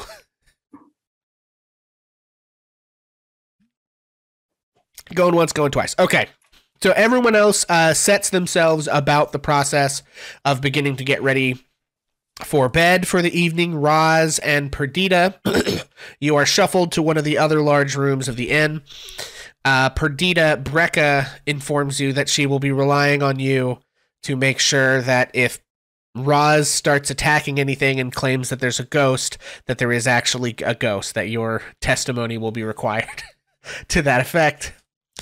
I will do my best. And then I guess let's just ask everyone except for Soren real quick, in the process of setting about what you guys are doing to either get ready for bed or finish getting ready for this adventure, what specifically do you do? Let's start with Enna. The process of her going to bed. Well, it's just like, so we're at a point where it's like, okay, you've talked to the mayor, you've all agreed to go do this quest. You are kind of like either getting ready to just like chill for the rest of the night, or are you trying to get any supplies or anything, or are you talking to anybody? Like, do you have any plans for like the rest of this evening and day as you're kind of like winding down towards hand waving until tomorrow when the trip into the woods starts? I think, and I was gonna go to Fair and just say, "Is Perdita okay? I saw her talking to you." He's just very shook up about the situation and being at the castle after everything that's happened. This is a tragedy, and we're just hoping for the best and that we make it there and that nothing bad has happened to Pinna or that boy. I wonder who that little boy is.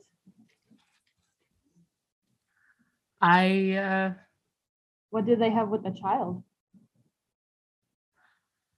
I'm unsure. I feel like we just need to prepare for tomorrow. I'm gonna gather some rations and see what I can find around, and then call it for the night. But Perdita is okay. We really, especially me, it feels like tough fighting in this next little bit, and I feel sorely unprepared. I feel that too, but it'll be okay. We will save Pinna and this boy, Edward.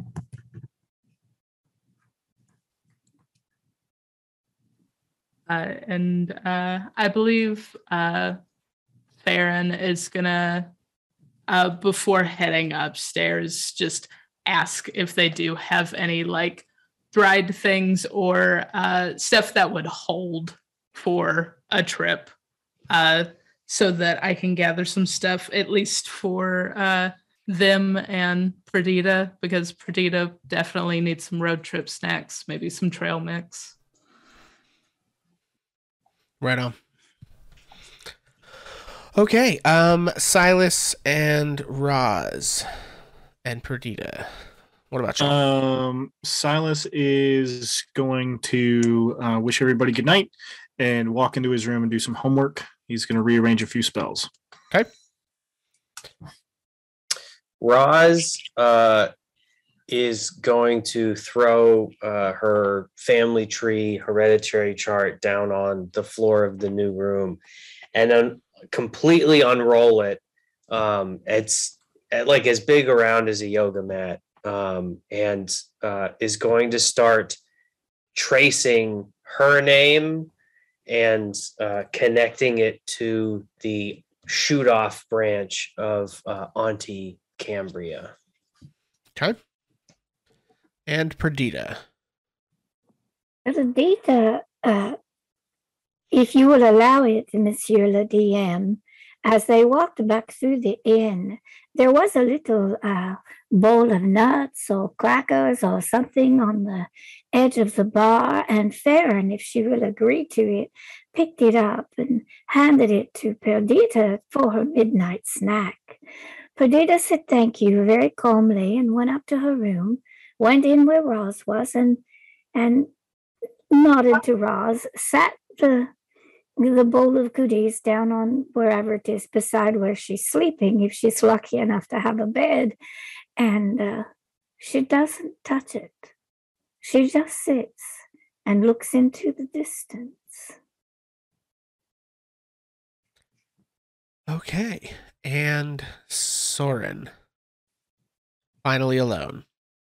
Soren, once he realizes that he's alone, uses his channel divinity to harness his divine power and regain that 3rd level spell slot. Okay. That he needs. And cast Sending one more time. Okay. And he is going to reach out to the golden servant, Ava, the Cardinal of Dalrath. Yeah. Say, in Gravesford, what is my status with the council and my return? Young girl kidnapped by orcs, going to save her. Can you help? That's 25 words. Okay. Let's see.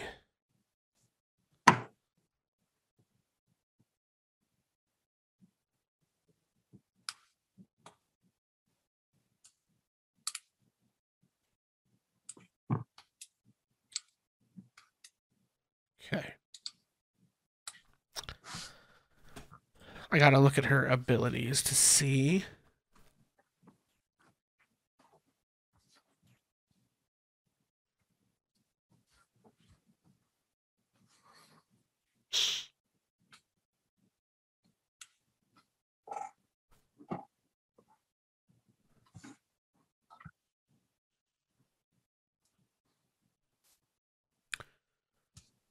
Sorry, give me just 1 second, guys.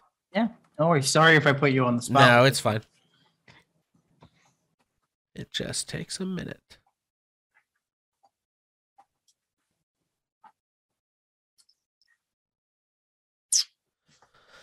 Okay, she says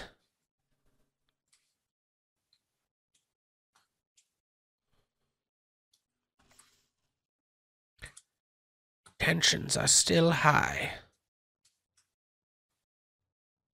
Not yet. Doing what I can.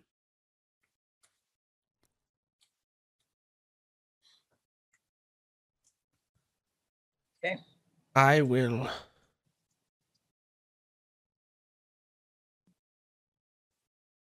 I will pray.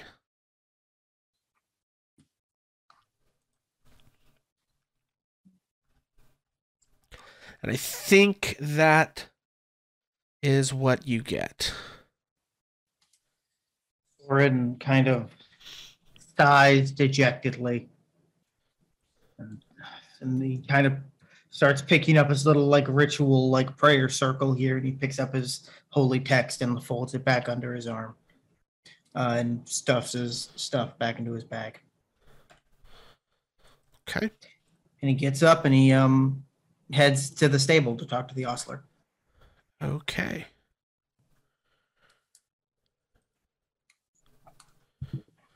Okay. Yeah, you find Ostler Ham in the stable. Ham, how are you doing? Oh, yeah. It's been a hell of a day. Yes, you're working late. Staying busy? Just keeping myself busy, more like it. Well, what can I do for you? The mayor has allowed us, giving us permission to take 7 horses. Hey. Of course, knowing they are expensive, I would not just take them from you. And are you able to read and write? It's a great question.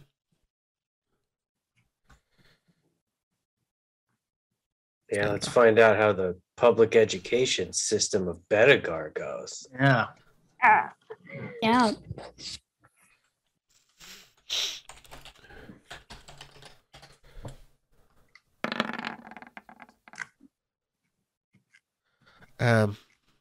No, can't say as I can. Okay. Well then, do you know anybody who can?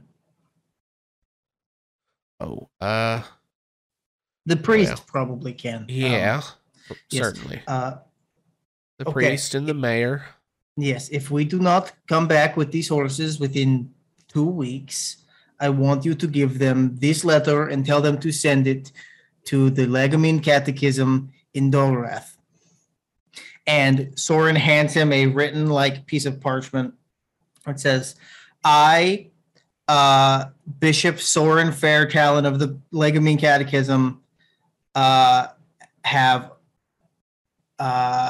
commandeered 7 horses from the village of Gravesford.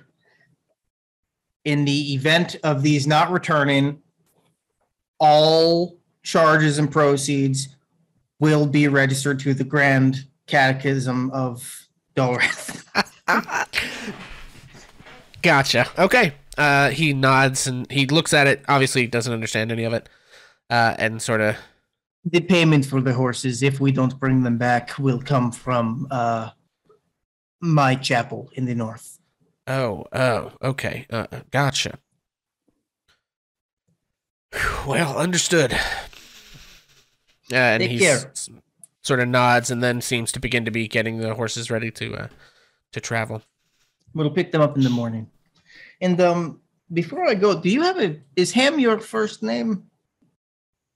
Oh, yeah. Do you have a family name?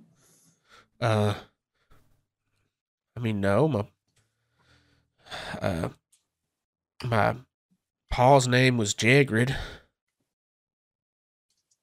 Ham Jagrid, son. Yeah, if you had to, like that seems Okay. unwieldy. Most folks just call me Ham. Ham. That works for me. I just wanted to make sure I was getting your name right. I feel that we are developing a friendship here. It's been a very long time since I had someone I could call a friend. Huh. Well, that's that's like a lot of pressure, right?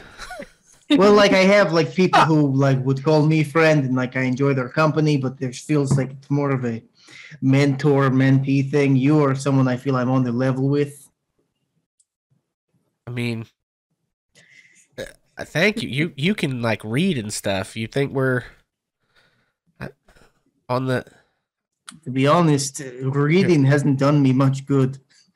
So, that's very flattering. I thank you. I, for one, would consider your station well above my own, but sometimes I wish I had a simple life like yours. I tell you, the horses are pretty low pressure.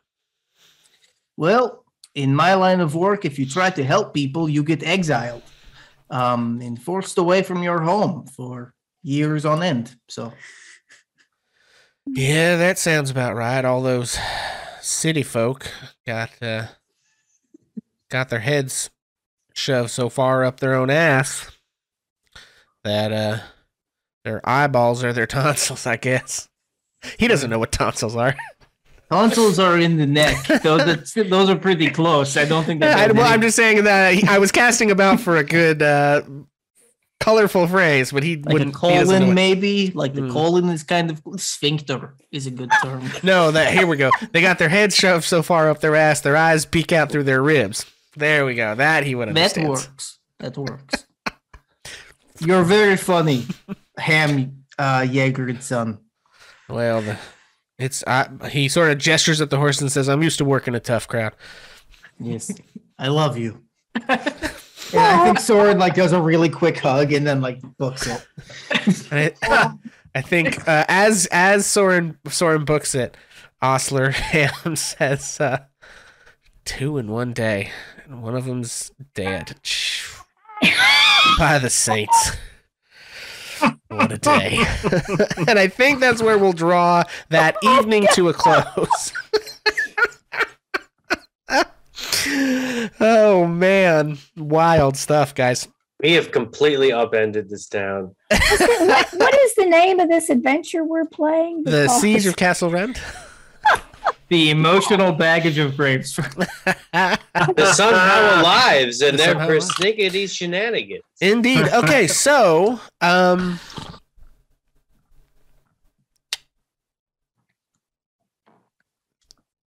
that night, as you were all resting, Soren, my dear Soren. I know we've done a lot of Soren stuff here, but I have one more thing I have to do. This session. Soren, you have a dream. You dream a dream.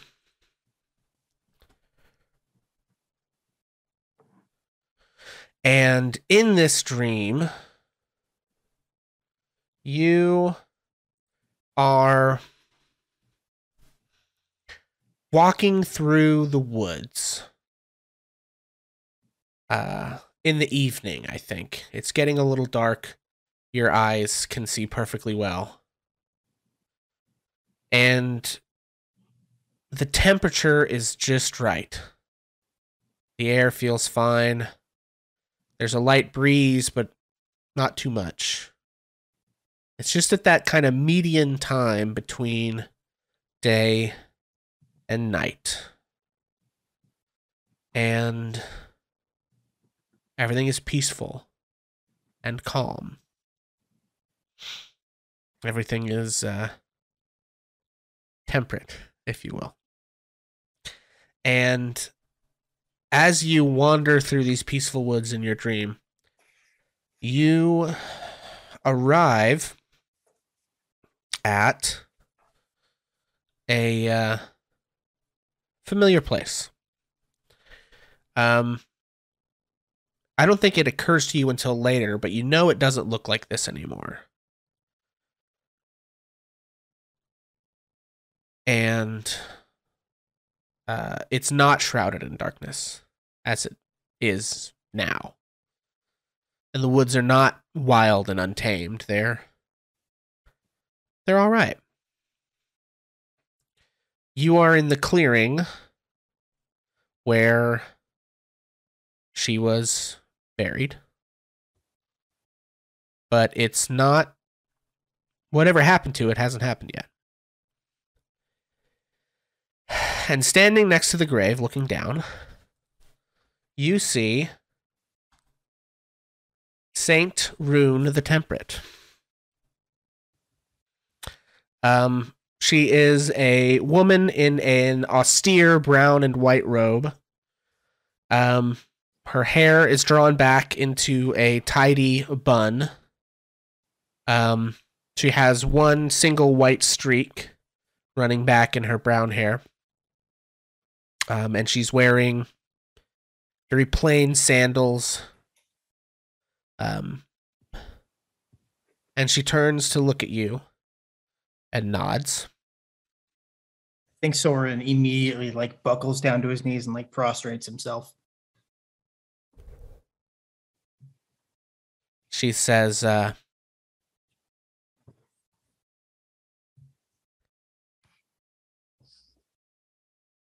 most favored Aepha has prayed for you.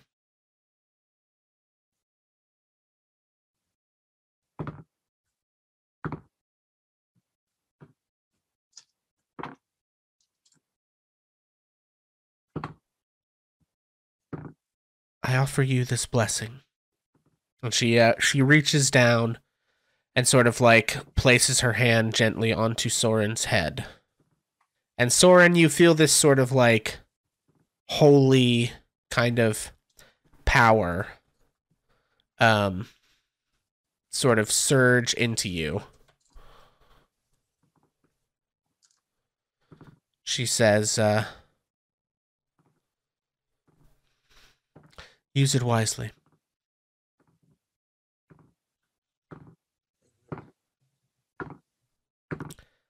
And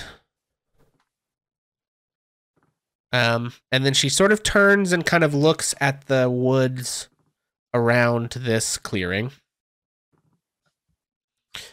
and sort of carefully observes for a while. Does Soren say anything while she does that? I think he looks up and in a brief moment, like seeing this place that he hasn't seen in this way for so long now, he looks at Saint Rune and says, "Why did you let me do it?"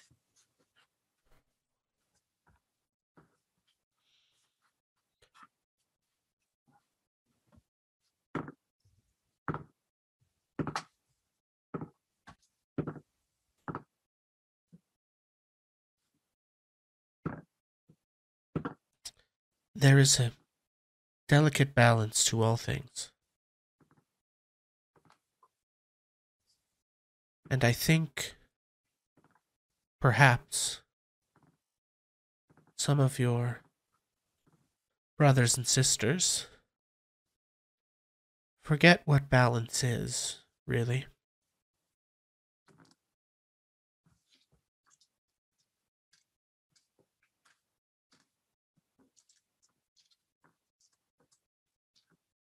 Soren, sometimes you get what's coming around. And sometimes you are what's coming around.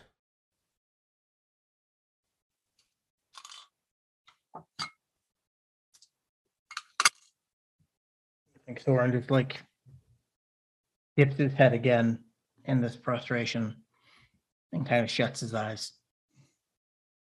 Yeah, and with his eyes closed, Soren doesn't see that as Saint Rune slowly walks out of the clearing, the woods and the leaves grow thick, and they choke out the remaining little light of the sun.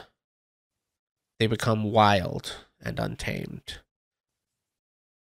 Nature run amok. The creatures are, in some almost intangible way, they're not dark or evil, they're just more, they're more wild, they're more nature itself, more fully embodied in each and every one of them. It is a place where Soren might feel comfortable, but it is clear this place is inhospitable to people. This is not a place for humans or even elves. It's as if the very woods themselves reject. I think as Soren has his head laid here, he just begins to sob.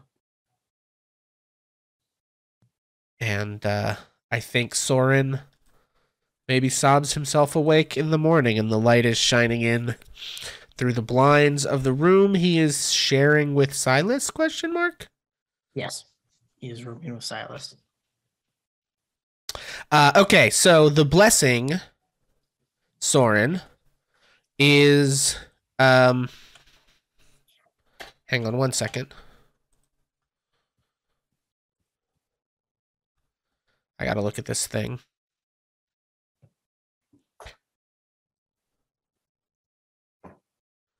The blessing, Soren, is one free casting of the spell Hero's Feast.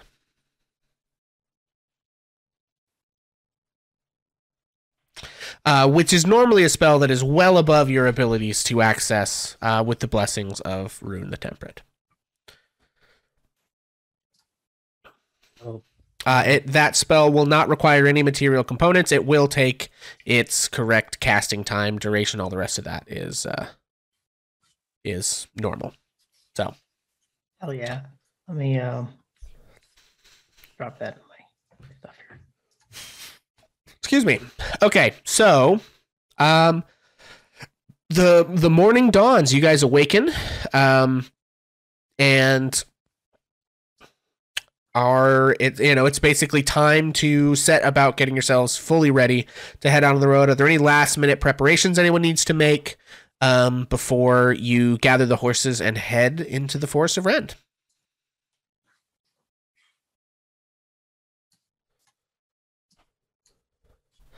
Okay, that seems like a no. All right.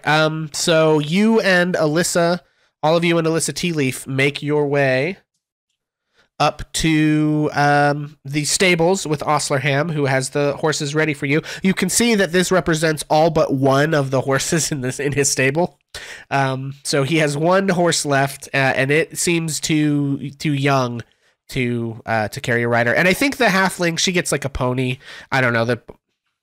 The horses are appropriate for everyone. And yeah, and they get everybody ready.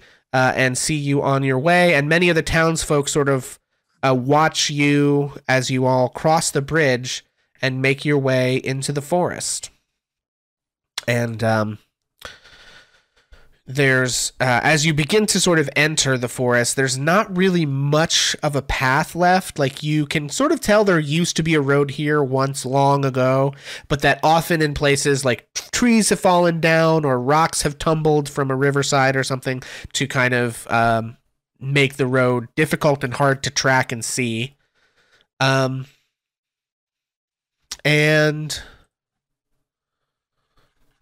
you're making your way into the trees. The sort of the brightness of the sun begins to fade as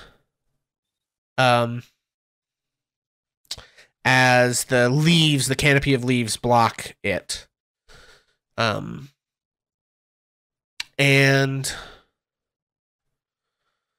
in terms of going through the forest, what exactly is you guys' plan? Is it just to have Alyssa kind of like her do all the tracking and really lead you through? Does anyone else want to like try and assist, or absolutely. With her kind of guidance, I might send Charlie with her, just to maybe aid her in some perception checks. Okay. But absolutely have her take the lead. Okay. Gotcha. So she's not used to communicating with Charlie. So what I think I want to do here is have you make I'm going to say spellcasting ability check with your proficiency to see if you can't like work with Charlie in order to teach her. Cause like you and Charlie have this like telepathic link, but they're going to have to establish some sort of method of hoots or some method of communication in order for him to really be of help here. Okay. So go ahead and make me an intelligence check with your spellcasting ability to see if you're able to help Charlie communicate with her, and then that will grant her the help action on her checks. Okay. 16. 16 plus. Are we adding proficiency? Yes. So that'd be a 19. 19. Oh yeah. So you are able to sort of explain some of the hoots and whistles that Charlie makes and things like that. Maybe he has certain flight patterns, like if he does a loop-de-loop and makes a like kind of noise, it means this or that, whatever.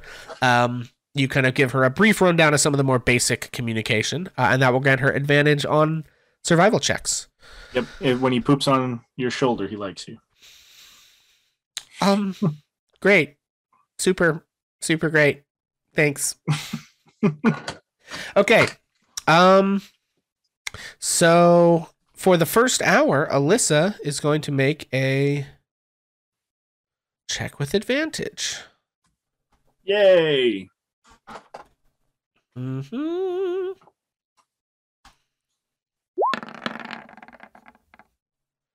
Okay, and I need to see. Oh, that was the wrong. Well, it's the same modifier, though, isn't it? Hang on. Stand by, everyone. Yeah, her survival's the same. Okay, so that is that. I got to look at my notes. Okay, so for the first hour,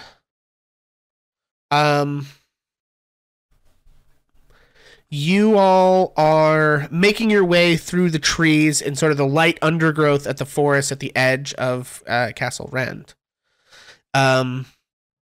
However, as you approach this one area, sort of Alyssa kind of stops the party and gestures ahead, and you can see these two large, strange creatures. I'm going to say probably 120 feet away.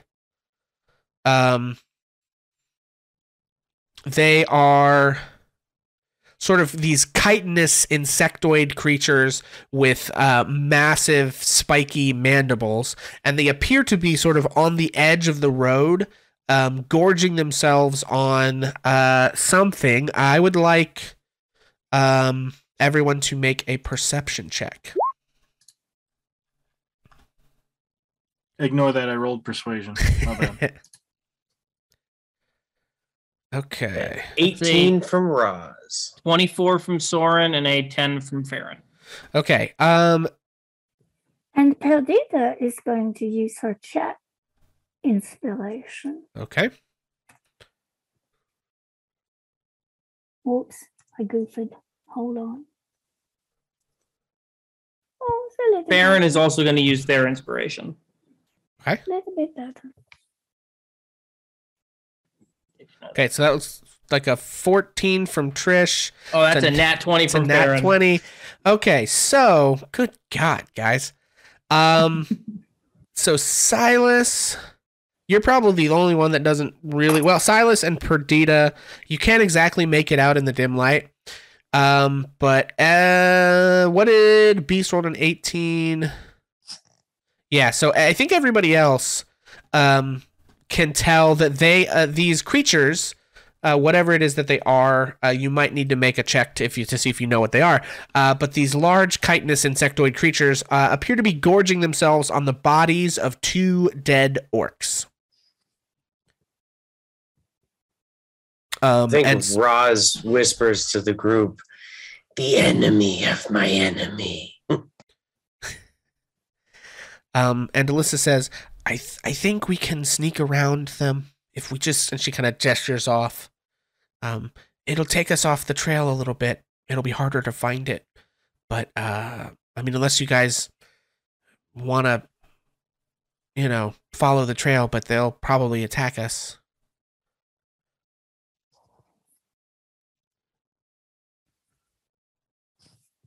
Do you think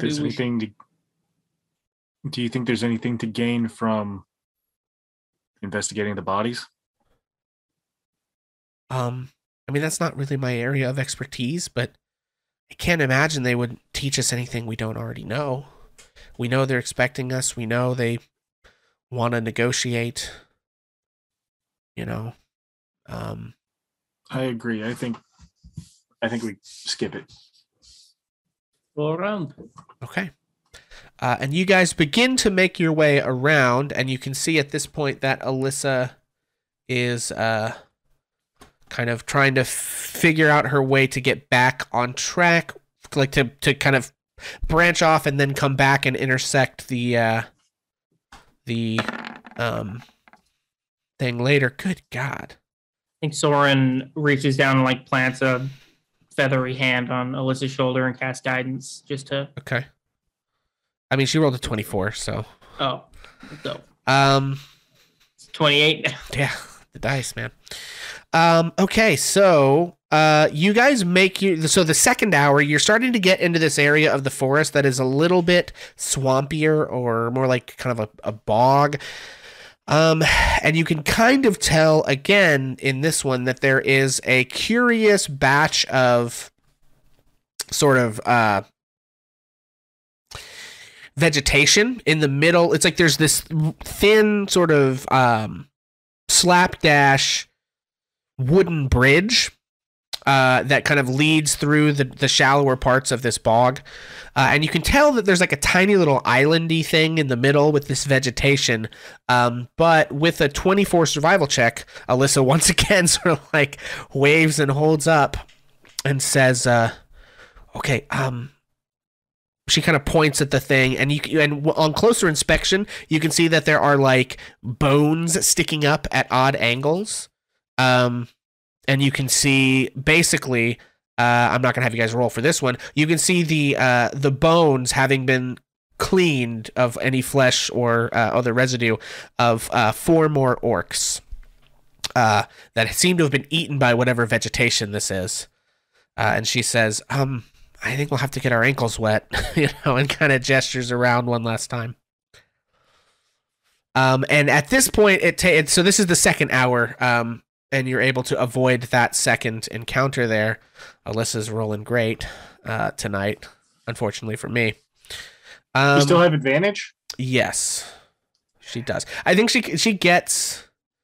No, she has healing insight. She doesn't have advantage for survival. So yeah, she's still getting advantage from the owl. Nice. Okay, and on this last one, however, let's take a look. Whoops, I did the wrong thing. Hang on. Yeah, okay, so on this last one, you seem to be coming to a point where the branches of the forest are growing thinner. Light is beginning to break through the canopy again. You can hear sort of this faint chirping of cicadas covering the forest. And as you're following along, you can tell the orc tracks here are much more dense. This area has been heavily trafficked in recent months. And once again, you guys, Alyssa sort of stops you and kind of points up on the ridge, and you can see sort of sniffing the air is an orc on a massive wolf mount. And she says, okay, this time I think we've got to be really careful. There's a chance they could catch our scent even if we're trying to go around. And so I think for this one, you guys have a couple of options. We'll probably end here. So I'm just going to kind of let you guys think over what you want to do, or I guess we can decide here, and roll it, and then we'll see. So we have two options then, as far as I see it. If you guys think you have other ones, let me know. You can initiate combat with the orcs and take them by surprise. She rolled well enough on her skill check that, you guys can possibly get surprise on them, or just have an even fight, or you can try to sneak around them.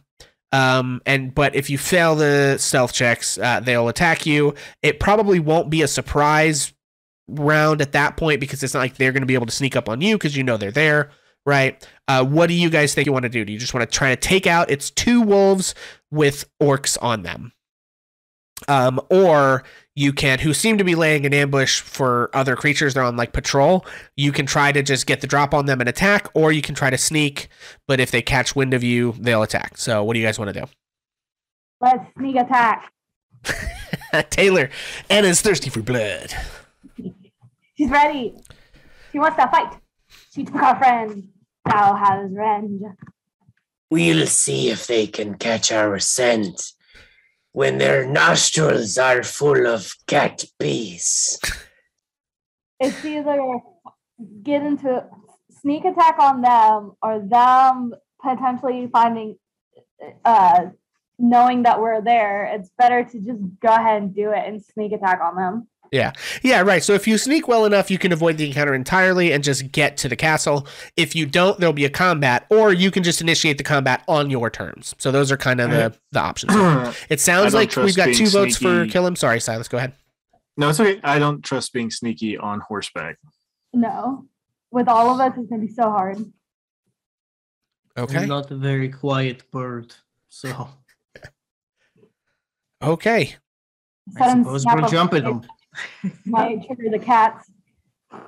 Monsieur le DM, do we have any idea? Have we figured out among ourselves how close to the castle we are?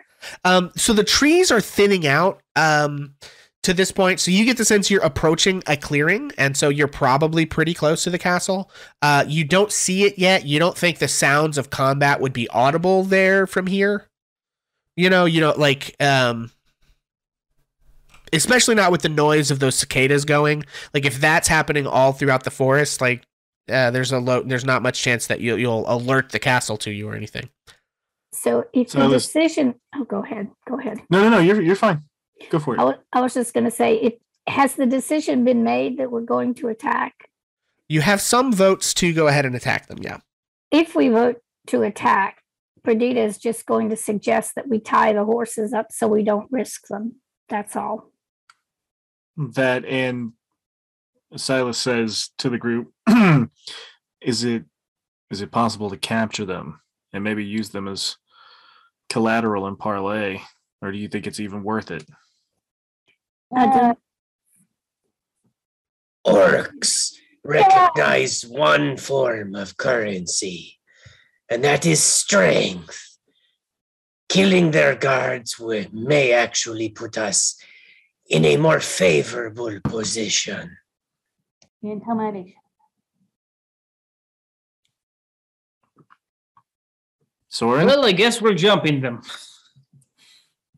Okay, so it sounds like everyone's consensus is to fight them. What? Hold on, one thing before we continue. Do they look like orcs, or do they look like the big thing that Silas got wrecked by, or any of the variants? They are so Silas, make I'm gonna that's pretty low. Just make a DC 7 perception check. Let's see what happens. I mean, you have DM inspiration if you should choose to use it. Yeah, I'll use it. I mean, you don't have to, right? I want to know. Oh my god. A 9!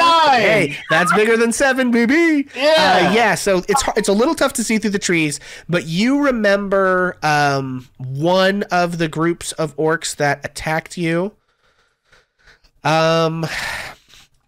There was a group that wielded these falchions and had multiple attacks, and also seemed to have this cold and furious fighting demeanor. these are or white tusk blood ragers is what they're called. So they're kind of, Silas knows that, like, Silas doesn't know what the barbarian class is, but they're basically like orc barbarians with these cruel curved swords. Anna's gonna turn to Silas and say, "Here, take this," and she's gonna give her potion of greater healing to him. Oh, thank you. Oh my. Well, if we decide to jump them, if I can get within range, I can just light them up. Yeah. And it gives us a way in. Yeah, so I don't mean to preempt the tactics conversation. I am sensitive to the fact that I think Kinsey and Jacob need to probably go ahead and sign off. So I think that's where we're going to leave it. You guys are sort of arranging yourself for battle. You're tying up the horses sneakily to attempt to get the drop some way or another on these orcs. And that is where we will pick up on the next exciting episode of the Siege of Castle Rend. Okay, guys, so we are going to be signing off as usual. So before we do, we are going to do our quick outro. So as usual, we're going to go around. My name is Pixel. I am the GM here at Ages of Ainor. You can also find me on Facebook at facebook.com/HammerandPixel, where I do game streams and things like that. You can also find us on our Discord, where you can sometimes join in games of D&D with us and stuff like that. We're trying to kind of build a D&D community in that Discord. Hopefully, eventually getting to the point where we've got folks who are running games, folks who are playing games, and kind of helping connect those two groups of people. Because I know there are tons of people out there on the internet who want to be playing more D&D than they are, or can't play and want to, and we would like to help sort of connect those folks up. Bonus Mom. I'm your bonus mom. And I'm playing Perdita, the Tabaxi Rogue. And next Friday night, I will be wondrous in a nursery with a mummified baby. And oh my, what is that hideous thing that just appeared in the room? Gotcha. Excellent. And Jacob. Hi, everyone. I'm Jacob. I play Soren Fairtalon. I don't got anything to plug. I'll see you guys in 2 weeks. Wait. Actually, no, we won't be playing in 2 weeks. I'll see you guys in a month. Yeah, so good point. Sorry to interrupt in the middle of outros. I do want to let everyone know the next exciting episode of the Siege of Castle Rend will be taking place not on May the 6th, but on May the 20th. So just about exactly a month from now, due to some pre-existing scheduling conflicts. So sorry that we're going to miss that Friday.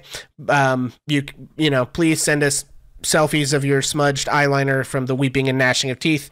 We will not reimburse you for any torn clothes or the cost of any sackcloth and ashes you might incur. However, we are very much looking forward to seeing you guys again on the 22nd. Kinsey. I'm Mackenzie. I play Farron. I don't have anything to plug. I'm excited to be back next time. Excellent. Beast. I am Beast. I have played Raz Hiskers, and I hope to see you when next week go live. Excellent. Jesse. I'm Jesse. I played Silas, the sorry for telling Roz about the guy upstairs. And I am once again just happy to be here. Thank you so much. And I guess we'll see you in a month. Excellent. And Taylor. Hi, I'm Taylor. I play Anna. It was so great to play tonight, as always. And I'll see you everybody next time. Excellent. Yay! And I, of course, as I said before, I am Pixel, but somehow I am Pixel that got everyone's name right this time on the first try without accidentally calling anyone by their character name. Huzzah! Yeah, so we are going to go ahead and sign off, folks. Thank you guys so much for hanging out with this absolutely silly little thing that we do on Friday nights. It honestly does mean more than we can say to have any folks interested in our shenanigans. As always, you can find these episodes on YouTube after they go up. Also, you can find us on Twitter and Facebook and Discord, yada, yada, yada. And then finally, as always, I want to leave you with a last little request from me to you. Until the next time that I see you, please do me a little favor and be just like slightly kinder to yourself than you think you deserve, because I promise you it still is not close to being more kindness than what you actually deserve, friends. Good night. Have a good one. And we will catch everybody next time. Let me tell a tale of a world where heroes walk among us, fighting through the darkness left by monsters and by selfish men. A tale of glory rents asunder, sacrifice and battles lost. Our heroes know not what awaits them, and still they carry on. Let me sing a song of a family forged by trials and woe. On their own they falter, but together